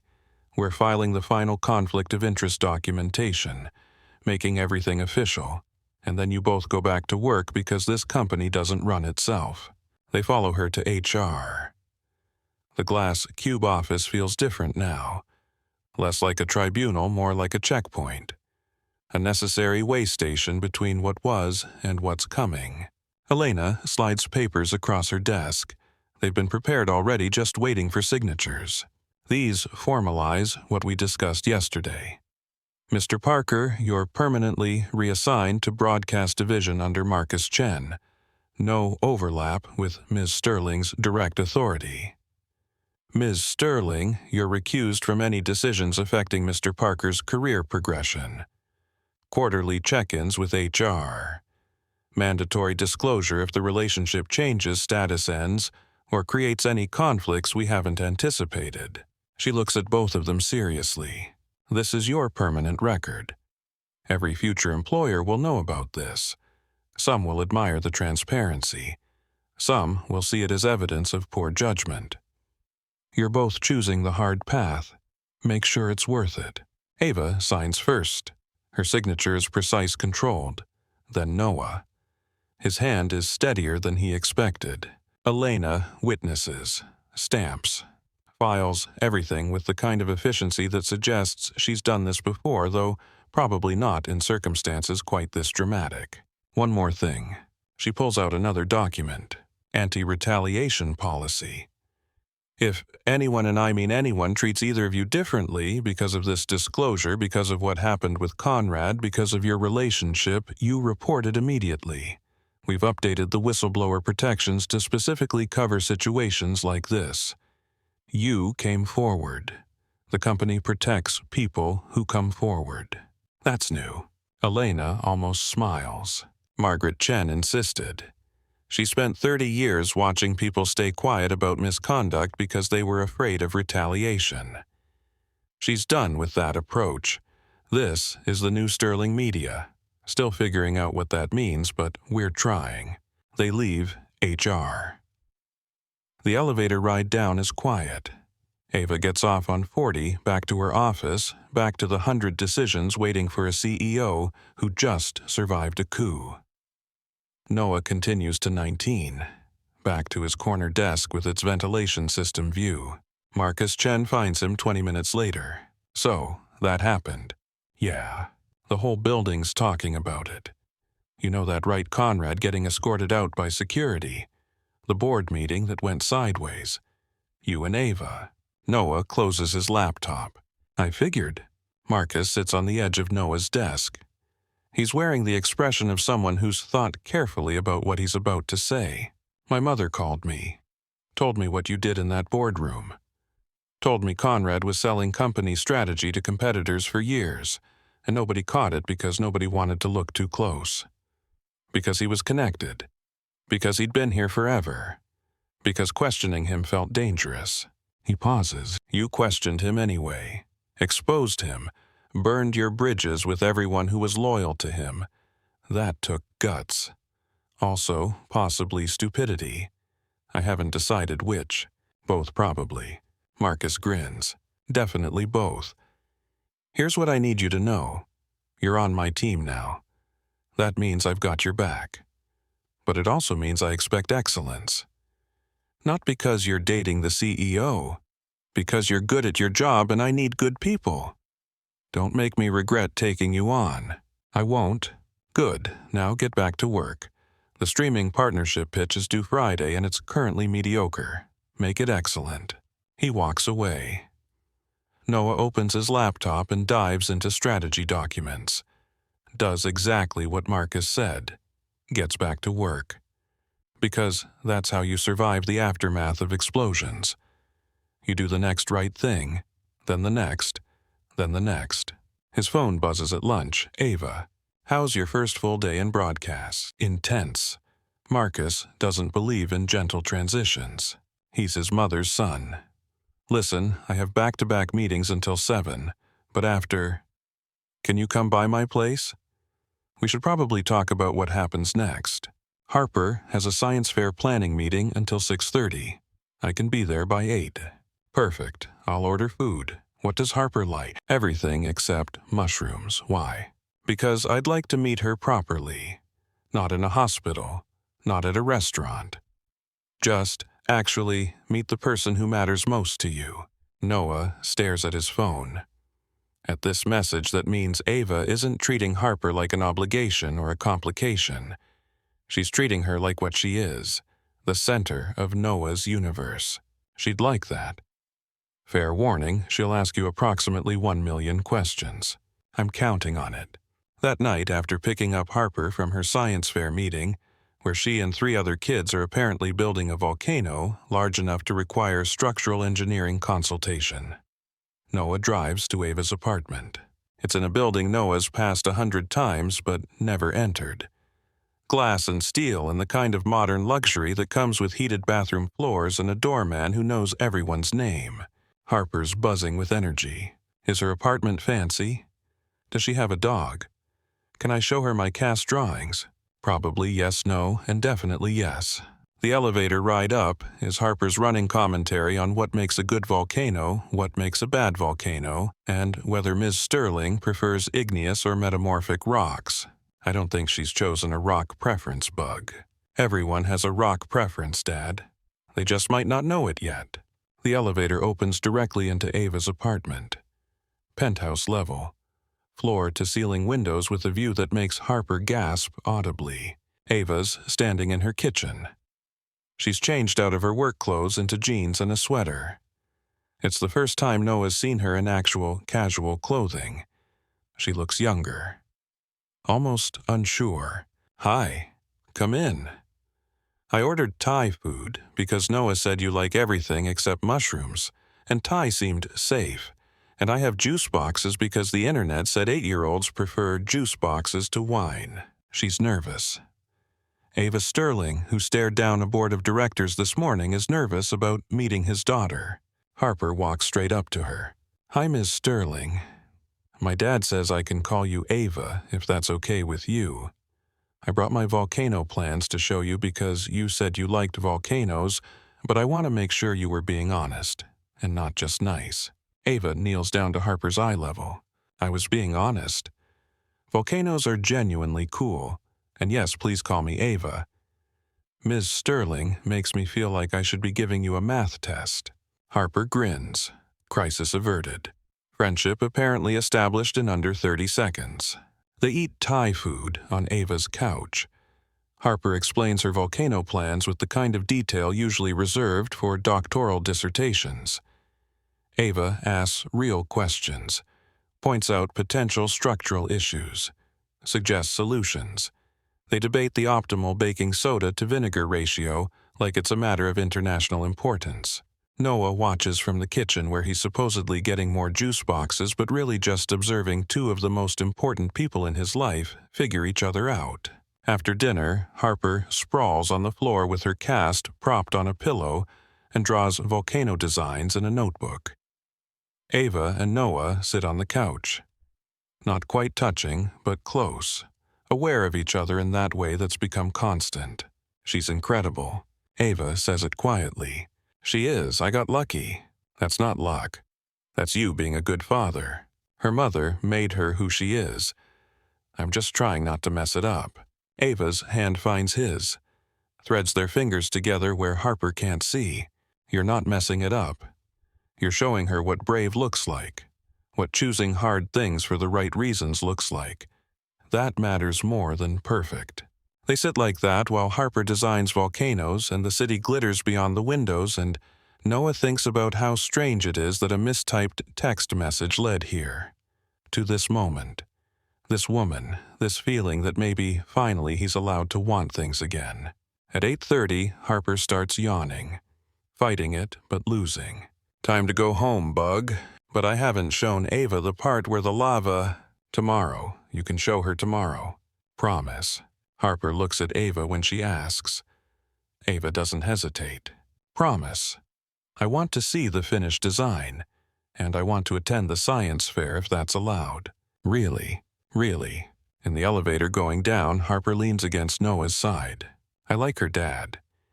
She's nice, but not fake nice. Real nice. That's better. Yeah, that's way better.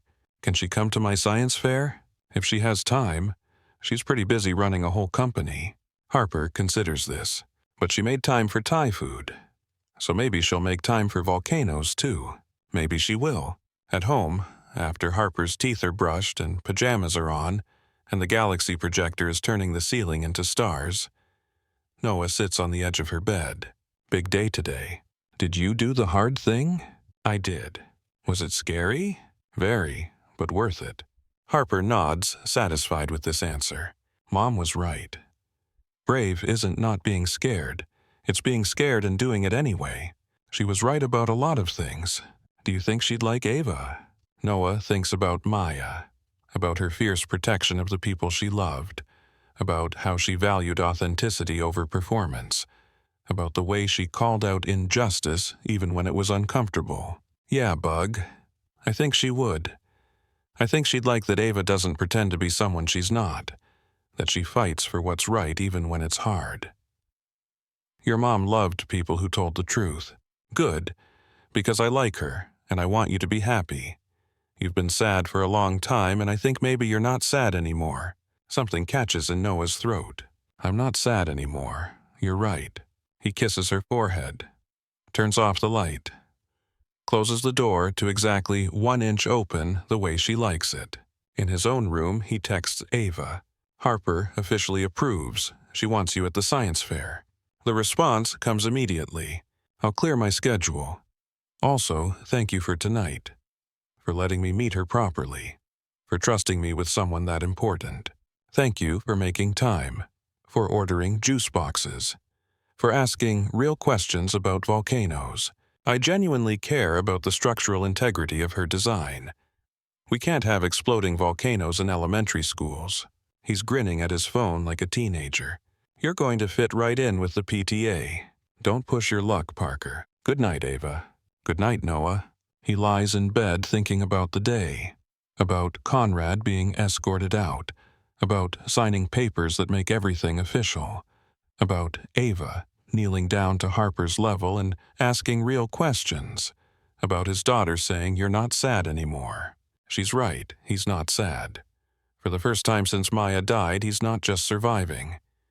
He's not just going through motions. He's actually genuinely, terrifyingly happy. And tomorrow he'll get up and do it again. Go to work. Be excellent. Love his daughter. Build something real with someone who chose truth over safety. It won't be easy. Conrad's lawyers will make noise. People will gossip. Some colleagues will judge them. The complications are real and coming. But tonight in the dark with Chicago humming beyond his windows, Noah Parker feels something he hasn't felt in 3 years. Hope. And the absolute certainty that he made the right choice. 3 months later, the world looks different. Not dramatically, just incrementally better the way things change when you stop fighting what you want and start building toward it. Saturday morning in Noah's apartment. Harper's at the kitchen table with her volcano, which has evolved from science fair project into engineering challenge. Baking soda and vinegar were deemed insufficient. Now she's researching chemical reactions that produce more dramatic eruptions without violating elementary school safety codes. Ava's there too. It's become routine. Friday nights she stays over, sleeps on the couch officially, though Noah's pretty sure Harper knows better. Saturday mornings they make pancakes together.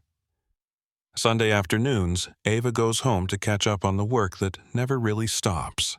Today, Ava's helping Harper reinforce the volcano's base structure with paper mache. She's wearing one of Noah's old Northwestern t-shirts, her hair in a messy bun, completely unself-conscious in a way she never is at the office. If we add another layer here, it'll distribute the weight better when the eruption happens. Harper nods seriously. Good thinking. Dad, can you get more newspaper? Noah's at the stove flipping pancakes. The domestic normalcy of this moment still catches him off guard sometimes. 3 months ago he was terrified of losing everything. Now he's making breakfast while his daughter and his girlfriend engineer a volcano. His phone buzzes. Marcus. Status update on the streaming partnership. Noah types back one-handed while flipping a pancake. Draft ready for Monday review. Projections look strong. Good. Stop working on Saturday. You texted me first. Fair point. Carry on. He sets the phone down. Ava catches his eye across the kitchen. She's got papier-mâché paste on her cheek. She looks happy. What? Nothing. Just this. He gestures at the scene. The volcano. The pancakes. The Saturday morning light coming through windows that haven't been replaced since the 70s. This is good. Yeah, it is. Harper looks up from her volcano. Are you guys being gross? We're literally on opposite sides of the room. You're making faces at each other. That's gross. Ava laughs. It's the real laugh, not the professional one. The kind that makes her whole face transform. Sorry, Harper. We'll try to be less gross. Thank you. They eat pancakes at the table that's too small for 3 people, but they make it work. Harper talks about Ryan Chen, who's apparently become her science fair partner after the apology. They're combining his project about circuits with her volcano to create an electrically triggered eruption system. Neither Noah nor Ava is entirely sure that's safe, but Harper's enthusiasm is hard to resist. After breakfast, while Harper's in her room working on calculations, Ava helps Noah clean up. They move around each other easily now. The careful distance from those early months has been replaced with casual intimacy. Her hand on his back as she reaches past him for a dish. His fingers brushing hers when they both grab the same mug. Next week is Maya's anniversary. Noah says it while drying a plate. Matter of fact, not trying to make it smaller than it is. Ava stops washing, turns to look at him. How are you feeling about it? He considers this. Honest answer, not the one that makes it easier. Sad, but not drowning sad. Just, she should be here. She should see Harper growing up. She should. And she's not, and that's always going to hurt. Ava reaches for a towel, dries her hands. Harper mentioned she wants to do something. A Remembrance Day, she called it. Yeah, we do it every year. Hot chocolate and sky lanterns. Look through photo albums. Tell stories about Maya so Harper doesn't forget. Can I? Would it be okay if I'm there? Not to intrude, just if you want support. He looks at her. At this woman who spent a decade building walls and is slowly, carefully taking them down.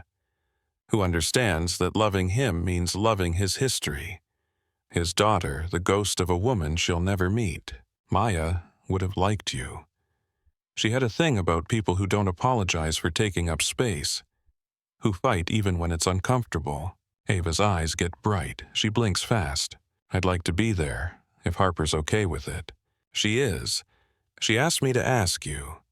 Didn't want you to feel obligated, but wanted you to know you're invited. Then I'll be there. The following Friday, the 3 of them gather in Noah's living room. Hot chocolate in mismatched mugs. Photo albums spread across the coffee table. The sky lanterns waiting by the window for when it gets dark. Harper's wearing Maya's Northwestern sweatshirt. It's huge on her sleeves, rolled up multiple times, but she insists every year. Says it makes her feel closer to her mom. Tell the one about when Mom tried to make pancakes and burned them so bad the smoke alarm went off. Noah grins. Your mom was brilliant at about 1,000 things. Cooking was not one of them. She could do surgery, she could diagnose complex medical conditions, but pancakes defeated her every single time. Harper giggles. She's heard this story before, but it never gets old. What was she good at cooking? Ordering takeout. She was exceptional at that. Ava's quiet listening. Learning Maya through these stories.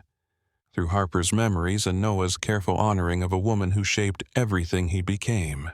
At 7, they go out to the small balcony. 3 sky lanterns, one for each of them. Harper lights hers first. Love you, Mom. Miss you every day. Hope you're proud of me. She lets it go. Watches it rise into the Chicago night, joining a few other lights drifting up from other balconies, other families marking other absences. Noah lights his.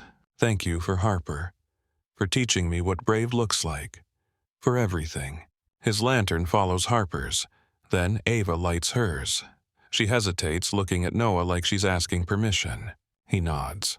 Maya, I never got to meet you, but I promise I'll take care of them. Not replace you. Just be here, for as long as they'll have me. Her lantern rises. The 3 of them stand there watching the lights drift higher and higher until they're just pinpricks against the dark, then nothing. Harper leans against Noah. He puts an arm around her. Ava stands close enough that their shoulders touch. You okay, Bug? Yeah, it's always sad. But I think Mom would be happy we're not sad all the time anymore. I think she'd want us to be happy. She would, definitely. That night, after Harper's asleep, Ava and Noah sit on his terrible couch with the springs that gave out 2 years ago and should probably be replaced, but somehow never is. Thank you for letting me be part of that. Thank you for being part of it. For understanding that she's still part of our family, even though she's gone. Always will be. They sit in comfortable silence, the kind that doesn't need filling. After a while, Ava shifts closer, fits herself against his side. Things are changing at Sterling. Good changes. The board approved new governance protocols, anonymous ethics reporting, mandatory training on retaliation. Margaret's pushing for more transparency across all divisions. That's huge. It is. And it happened because you stood up. Because you chose truth over safety. People noticed. Not everyone likes it, but everyone noticed. Conrad's lawyers making any progress. His case fell apart. The forensic evidence was too solid. He's settling out of court, paying restitution, agreeing to a 10-year non-compete. He'll never work in media again. How do you feel about that? She thinks about it. Really thinks.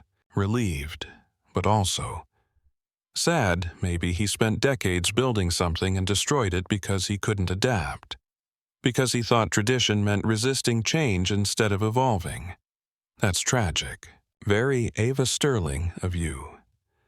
Finding empathy for someone who tried to destroy you. She elbows him gently. I'm not a monster. I just don't let empathy stop me from doing what's right. I know. It's one of my favorite things about you. One of few.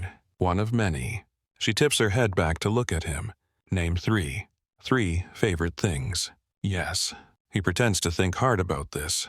Your relentless competence. Your inability to wear any color except navy. The way you ask Harper real questions instead of talking down to her. Those are good answers. I'm good at answers. She kisses him. Soft and certain. When they break apart, she's smiling. Thank you. For tonight, for every night, for choosing this even when it was complicated. Complicated's not a deal breaker, it's just complicated. Very wise. I have my moments. The Monday, after Maya's anniversary, Ava calls an all-hands meeting. The first since becoming CEO. The building's main auditorium fills with employees from every division. Noah sits in the back with his new broadcast team. Marcus next to him providing running commentary. She's good at this. Public speaking, Mom taught her. I can tell. Ava stands at the podium. No notes. Just her and a room full of people waiting to see what kind of leader she'll actually be. 3 months ago, this company was at a crossroads. We could continue operating the way we always had, protecting tradition at the expense of integrity. Or we could choose a harder path.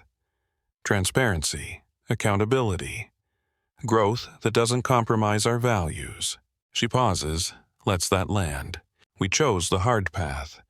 Some of you know what that cost. Others don't need the details. What matters is this Sterling media is changing. We're implementing new governance structures, new ethics protocols, new parental leave policies that actually support working parents, new mentorship programs that give junior employees real advancement opportunities. Someone in the front row starts clapping, then someone else, then the whole room. It's not polished, not orchestrated, just genuine appreciation for someone actually doing what they said they'd do. Ava waits for the applause to die down. This isn't about one person. This is about building a culture where people can do excellent work without sacrificing their integrity, where you can speak up about problems without fear of retaliation, where we value results over politics and substance over optics. She looks out at the room. Her eyes find Noah for just a second. No one else would notice, but he sees it. We won't get everything right. We'll make mistakes. But we're going to make them while trying to be better, not while protecting what's broken. Thank you for being part of this. Now get back to work. The room laughs. Applauds again. People file out energized in a way Noah hasn't seen in months. Marcus elbows him. Your girlfriend's pretty impressive. She's not my girlfriend, we're dating. You're dating the CEO. It's been 3 months. Everyone knows you can say the word. Noah grins despite himself. Fine, yes, my girlfriend is impressive. That wasn't so hard. It really wasn't. April slides into May. The science fair happens. Harper's volcano performs flawlessly. The eruption is dramatic but contained. The electrical trigger system works perfectly. She and Ryan Chen win second place and are insufferably proud about it. Ava comes. Stands in the back of the elementary school gymnasium with Noah, watching Harper explain her project to judges in terms that sound suspiciously like they've been rehearsed with an actual CEO. She's going to run a company someday. Probably. She's got the focus for it. Does that scare you? Noah watches his daughter point enthusiastically at lava flow patterns. No, it makes me proud. She's fearless in the best way. Knows what she wants. Goes after it. That's Maya's gift to her, and yours. Maybe both. That night, after Harper's asleep with her second-place ribbon pinned to her bulletin board, Noah finds Ava on his building's roof deck. It's one of those perfect spring nights, warm enough that you don't need a jacket, but cool enough that the air feels alive. She's leaning on the railing looking out at the city lights, celebrating. Something like that. He joins her. They stand there in comfortable silence. I've been thinking. Dangerous. She elbows him, but she's smiling. Seriously. I've been thinking about next steps. What we're building. Where this goes. He turns to look at her. Her face is open in a way it rarely is. Vulnerable, but not scared. I'm not good at this. Relationships. Letting people in. I spent so long building walls that I forgot what it felt like to want someone to climb them. You're better at it than you think. I'm terrified most of the time. Terrified I'll mess this up. Terrified you'll realize I'm not worth the complications. Terrified Harper will decide she doesn't actually like having me around. Harper adores you. You know that. Logically, yes. Emotionally, I'm a mess. He takes her hand. Welcome to being human. It's uncomfortable. She laughs. Very uncomfortable. But also, worth it. You're worth it. You're worth it too. They stand there on the roof deck while Chicago hums below them, two people who found each other through chaos and chose to stay through complications. After a while, Noah speaks. "I love you." It's the first time he's said it. The words land in the space between them real and irrevocable. Ava turns to face him fully. "Say that again. I love you." Not in spite of the complications, because of how you handle them, because you choose truth over convenience, because you helped Harper build a volcano, because you wear navy every day except when you're wearing my old t-shirts, because you're brilliant and terrifying and somehow you chose me. She's crying. Not dramatically. Just tears sliding down her face that she doesn't bother wiping away. "I love you too. I think I have since that first boardroom presentation when you called out the previous agency. I just didn't know what to do with it. Kiss me probably would have worked. Noted for next time." She kisses him. On a roof deck in Logan Square with the spring night around them, and the city lights below, and everything they've built hanging in the balance, she kisses him like she means it. When they break apart, Noah reaches into his pocket. "I wasn't planning to do this tonight, but it feels right so." He pulls out a small box, opens it. Inside is a ring, simple, the kind that looks right when you're washing dishes or applauding at school performances. Harper and I talked about this. She gave her official approval, so I'm asking, will you be part of our family officially forever? Ava stares at the ring, at him. At this moment, that's nothing like she imagined and everything she didn't know she needed. "Yes." She says it immediately. No hesitation, just certainty. "Yes, yes, absolutely yes." He slides the ring on her finger. It fits perfectly because Harper traced Ava's hand one afternoon while they were drawing volcanoes, and he took the measurements to a jeweler who didn't ask questions. From somewhere below, a door opens. Harper's voice floats up. "Dad? Ava, are you up there?" They both freeze. Harper's supposed to be asleep. How long has she been awake? Unclear. "Bug? What are you doing up?" Harper appears at the top of the stairs in Maya's northwestern sweatshirt, looking pleased with herself. "I heard you leave. I wanted to see if you were proposing yet." "Did you propose?" "I did." "Did she say yes?" "She did." Harper runs over and launches herself at both of them. They catch her in a group hug that nearly tips them all over. "This is the best. Now we can officially be a family. Can I help plan the wedding? Can we get a dog? Can we move to a house with a yard? One question at a time, Bug. But can we? Maybe, eventually. Let's start with getting used to being engaged." Harper accepts this, then seriously. "Mom would be happy." "I know she would. She always said you should find someone who makes you laugh and fights for what's right." Ava does both. Noah's throat closes up. Ava's holding him on one side, Harper on the other, and for the first time since Maya died, he doesn't feel like he's drowning. He feels like he's exactly where he's supposed to be. 1 year later, the backyard of a house in Ravenswood. Not huge, just big enough. 3 bedrooms, a yard, where Harper can build volcanoes without worrying about carpet damage, a porch swing that creaks when you sit on it. Friends scattered across the grass. Tyler manning the grill, somehow having appointed himself official caterer. Marcus and his wife arguing cheerfully about whether streaming platforms count as real television. Elena, from HR, keeping careful watch to make sure nobody mentions work, even though they're all technically colleagues. Harper runs past with Ryan Chen and 2 other kids from her science class. She's wearing the ribbon from last year's science fair pinned to her t-shirt like a badge.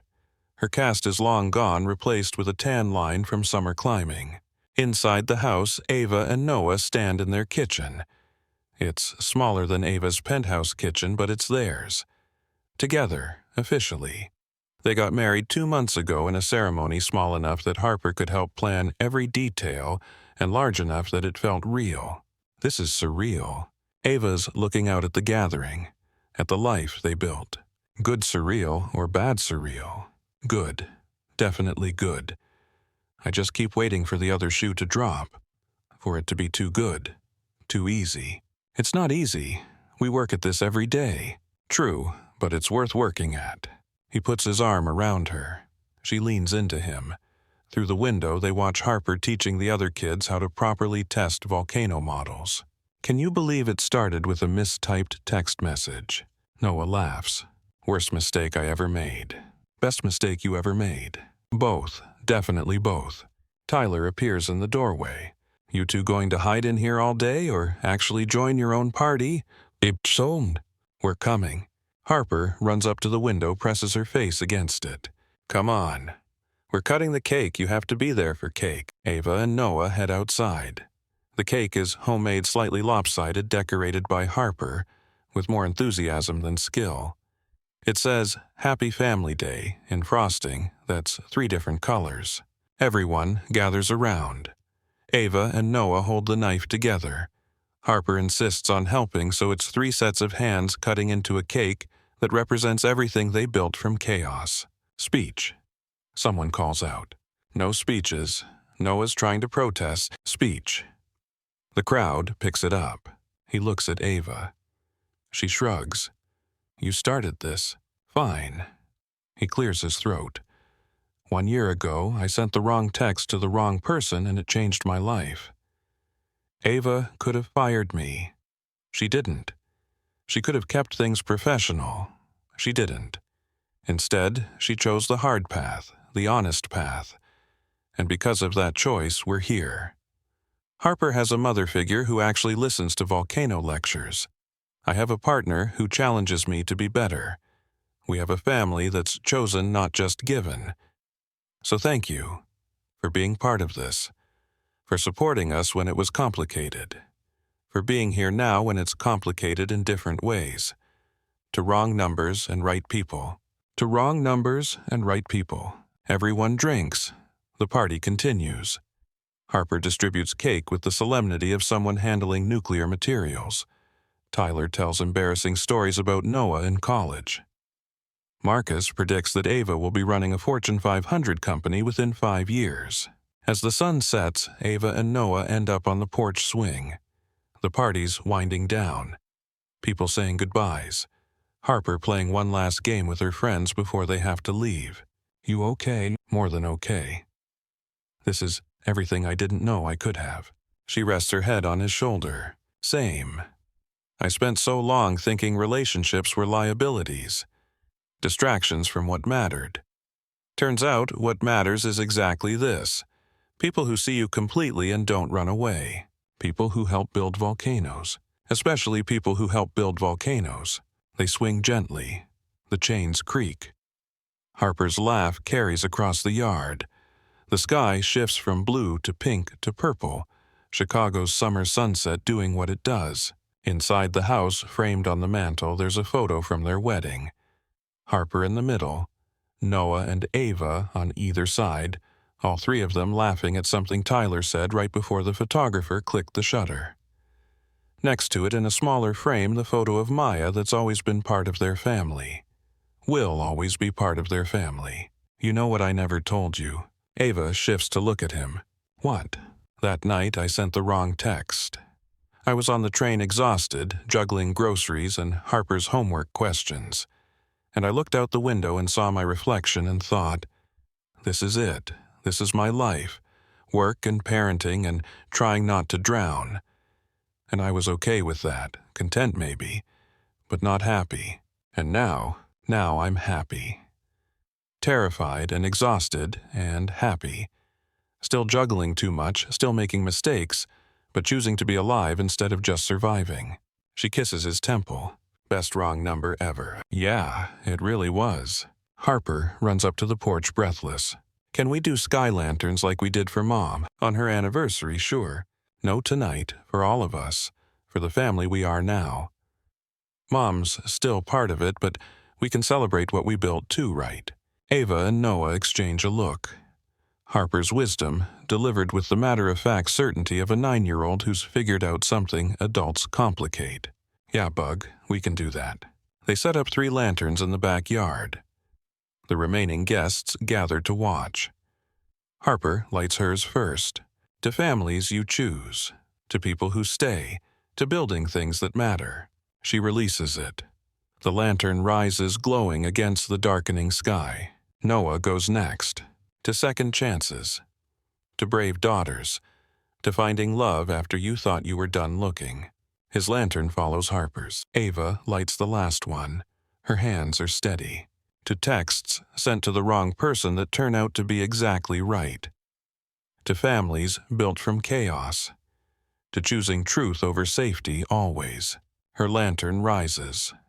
The three of them stand together watching the lights drift higher and higher, carrying their gratitude into the night. Tyler appears with his phone. Got a great shot. You three look disgustingly happy. He shows them the screen. Ava and Noah on either side of Harper, all three faces upturned, lit by lantern glow connected in ways that go deeper than blood or paperwork or any legal definition of family. Send that to me. Noah says it. Ava nods agreement. Harper beams. Already did. The party ends. Friends drift away. Harper falls asleep on the couch mid-sentence, exhausted by celebration and joy. Noah carries her to her room, tucks her in under her galaxy projector. Ava stands in the doorway watching this woman who was terrified of softness, learning that strength includes tenderness. Later in their own room, the house finally quiet. Ava and Noah lie in bed talking about nothing and everything. About Harper's upcoming school year. About Sterling Media's Q3 projections. About whether they should actually get a dog like Harper keeps requesting. We built something good here. Ava says it into the darkness. We did. It wasn't easy. No, but easy's overrated. She turns to face him. Thank you. For that text. For choosing honesty. For letting me be part of this. Thank you for not firing me when you had every reason to. Best decision I ever made. They lie there in the dark of their chosen home with their chosen family, and Noah thinks about that night on the CTA train.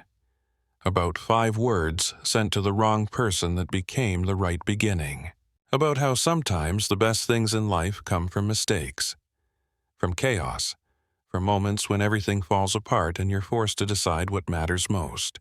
He chose truth. Ava chose courage. Harper chose to trust that new family could coexist with honoring the old. And from those choices they built this. A life that's complicated and messy and absolutely worth every difficult moment. Outside, the last sky lantern finally disappears into the night. Inside, 3 people sleep under one roof, bound by love. They chose family they built, and the enduring truth that sometimes the wrong text message sends you exactly where you need to go.